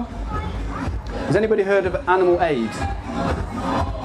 Okay, so Animal Aid are one of the charities that are here today, and they do speaker training. So if you feel that you're confident enough to speak to children or speak to young adults or speak in general, they have a speaker course for people that runs every year, and then that allows you to get into schools and speak to children and inspire them as well. So this talk is about vegan activism, about planting vegan seeds, and there's two sort of types you can do it. You can do it as an individual. So here I am on a bench with some hummus and a microphone. You know, that's what I do all the time. But the point of me putting that on there is that one of my videos that's online, I basically went to a park with an old camera because I didn't want it to get nicked, and then I just said, do you want to do an interview to just complete strangers, just me, a microphone and a camera, and I just set it rolling, and I had some really, really insightful and interesting conversations. So that's, as an individual, I can do that. I can record, like I'm recording the talks today, so in my own time I'll put that online. But you as individuals, you can go, okay, what am I good at? I'm good at drawing, I'm good at writing, I'm good at blogs, I'm good with children, I'm good at talks. Find what works for you and go with it. Enjoy it. So, has anybody seen the Art of Compassion? The exhibition that's happening just over there? Has anyone seen it? If you can raise your hand. Okay, for those that haven't, please check it out after this talk. Really inspiring, really amazing artists they're using their skills, their amazing art to inspire people. And this piece of art really inspired me. It really hit home what we're doing to animals. If what we're doing to the animals in the meat and dairy industry, if we did that to children, we'd be arrested straight away. If we put little bits of plastic through their ears, if we took them away from their parents, we would be arrested. But because they're cows and because they're pigs or sheep, it doesn't matter. It's a different treatment. But I think we should treat all beings the same. Treat other beings on this planet with the same respect that we would want. This I need to say the artist's name because he's really cool, and I just want to give him a bit of a plug. So his name's Philip McCulloch Downs, and all of his art is free for anybody to use. Contact him and say, can I use this? But he's put it out there. It's really amazing, really inspiring, and it's free to use, just to sort of plant seeds in whatever way you can. I said I've stopped eating meat and started on this journey about 10 years ago, and I've heard a lot of excuses. I've heard a lot of excuses over and over and over again. I used to get so angry. Has anybody heard protein? Like, what about protein? If you could raise your hand. Okay, so for those that haven't heard it, the most common question that gets, common question that I've experienced is, where do you get your protein though? And I used to get really angry about that question. I was like, I know, because I knew the answer. I was like, well, we get protein from plants. The amino acids that we eat, they build in our bodies to make protein. But the other people who were asking the question, they didn't know that. But I used to get angry at them and go, oh, why are you asking this question? Yada yada yada. And now I just realised that people don't know where you get your protein from. So someone says, where do you get your protein from? I'm like, from plants. Where do you get your calcium from? From plants. And then you can literally, if you don't know the specific plant that they come from, literally just put it into Google. Vegan source of protein. Loads of examples. Vegan source of calcium. Everything. And also, I didn't mention earlier, but there's going to be a little bit of time afterwards for questions. And then I'm going to be sitting over there next to number 15 sign, just on that wall. If anybody else has any other questions, I'll be there as well if I've missed anything that you're interested in. So I'm going to delve in a little bit into the excuses. So one of the most common ones is lions though. So lions eat meat, so us as humans, we should eat meat too.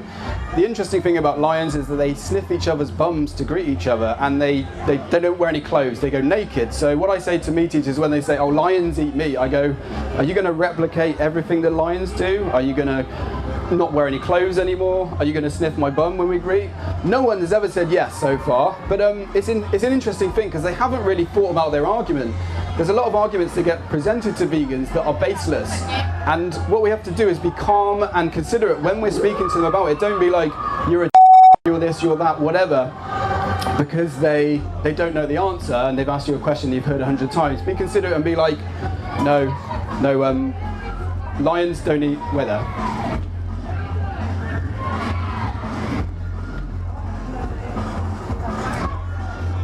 Lions do eat meat, but they do lots of other things that no other human is going to do, so they're not a good example to follow. Also, black widows. So on the right is a black widow, there's a female, and there's a male down here.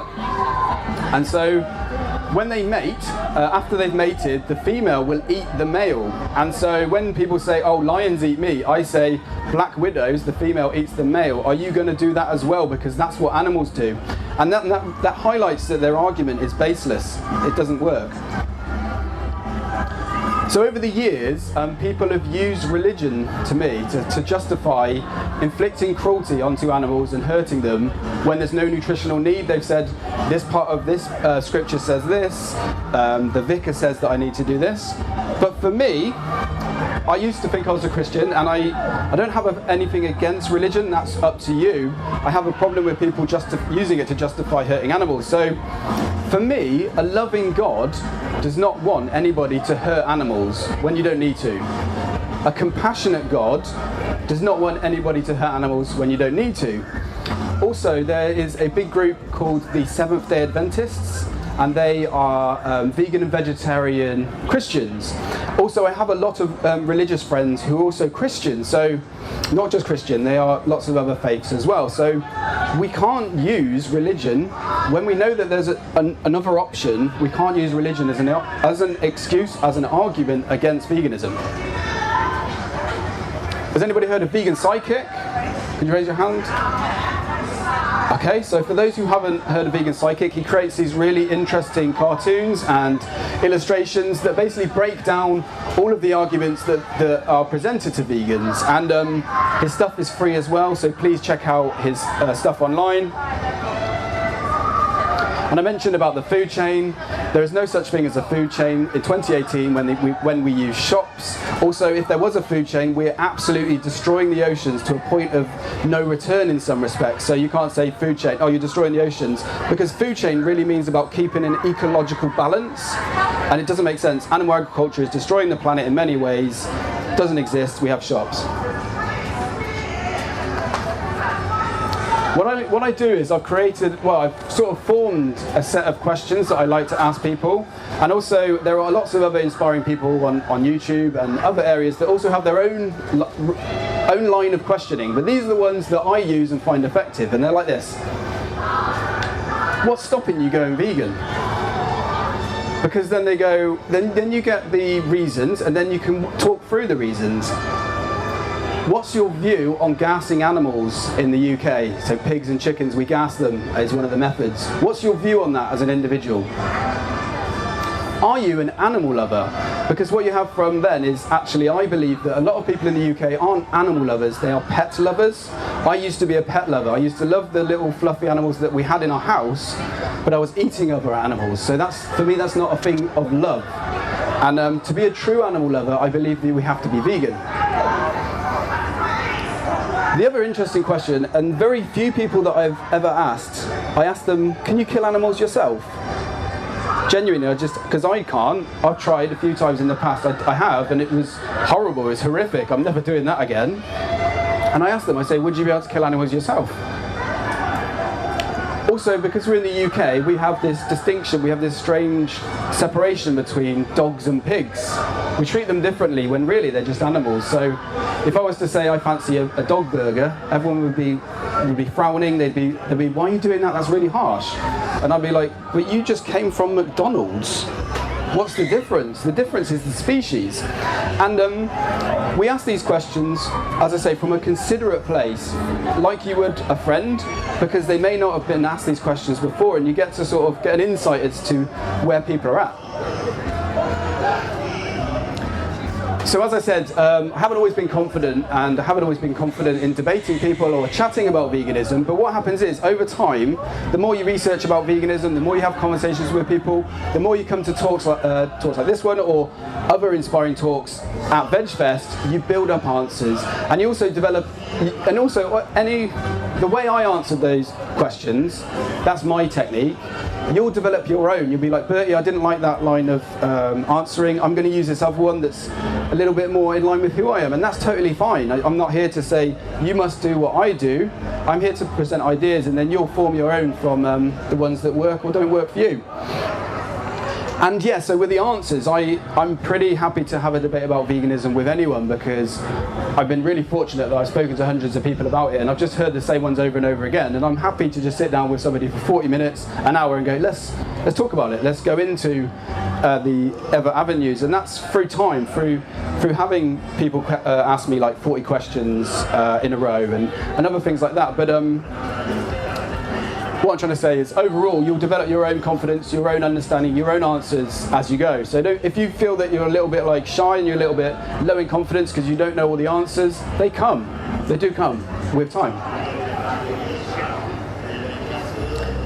So I talked a little bit about, as individuals, what we can do, and as groups, we can also be effective as well. So, as I said, I work with Devon Animal Save, and we speak to people on the street. We also do a stall where we hand out leaflets just to talk to the public. And also, the Save Movement have a stall there, so if anybody hasn't joined the Save Movement and would like to, please sign up with them. And they do really inventive. This is Bristol Animal Save, so anybody who's from Bristol, please join them, get involved. Any experience, you don't have to be as a big mouth as me to come along, just be yourself. I just want to stand behind a stall, I just want to hand out leaflets, I just want to listen to what you guys are doing. You can be any experience to go and get involved. And yeah, they do some exciting things and interesting things. So they have like big inflatable animals, which they just go vegan on the side. So people are like, what's that? Oh, there's a big chicken. Oh, there's a big cow. And it gets people thinking. Like I hand out leaflets, I debate people on the street. That's one way. But then you just can inspire them just with this big sheep or this big cow. It's like, oh, go vegan. Why are they saying go vegan? Oh yeah, because we eat animals, don't we? Why do we eat animals? I don't know. Let's question that. So these are the stepping stones that I advise, and I will support anybody along. So if they resonate with you, use them. If they don't use them.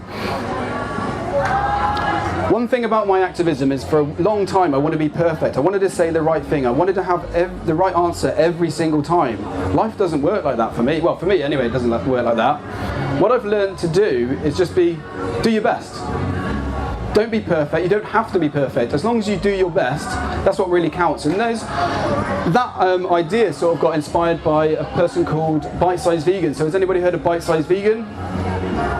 Okay, so her stuff is really informative, short videos on YouTube, all free. And yes, that's what her message is. Like, the animals don't care if you're perfect. Bertie, if you say the wrong words, if anybody says something that you're like, oh, I shouldn't have said it like that, it doesn't matter. The animals just want us to speak. They want us to do what we can, and it doesn't have to be the epitome of perfection. Do your best before you die. Do whatever you can. Well, that's what my outlook is. I'm going to do whatever I can for animals before I die, and then when I die, I realise, okay, I've done my best. And sometimes that's all we can do. We can do our best in the situation that we're in. So I will go back to my quote that I said earlier, and it goes like this. Everyone has a part to play in making the world a more compassionate place. Go vegan, then use your skills to promote a vegan lifestyle. Oh wow! So I taught myself to beatbox about 4 years ago. I was just like, and then people were like, oh, that's really good. And I was like, well, I enjoy it. I don't really want to put it out there. And then they're like, you should continue. And I was like, and then I was like, oh, and then people laughed and smiled, and they're like, you should do it. And I was like, okay. And then I was like, one day I just started doing impressions of animals, and there's some pigeons that live above my house at the moment, my flat. And I can hear them, they're like tapping on the roof. And And sometimes I'm like, are they mating? Are my neighbours upstairs, are they mating on my roof? And then one day I went, and then I started doing impressions of cats, and it went like this. And then I did pigs as well. It's like,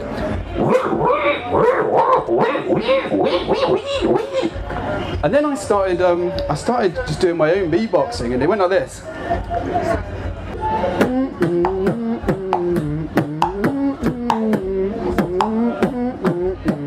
Is the humming coming through? Because I can't tell from this end. It is. Is it loud enough? Okay, I'll continue.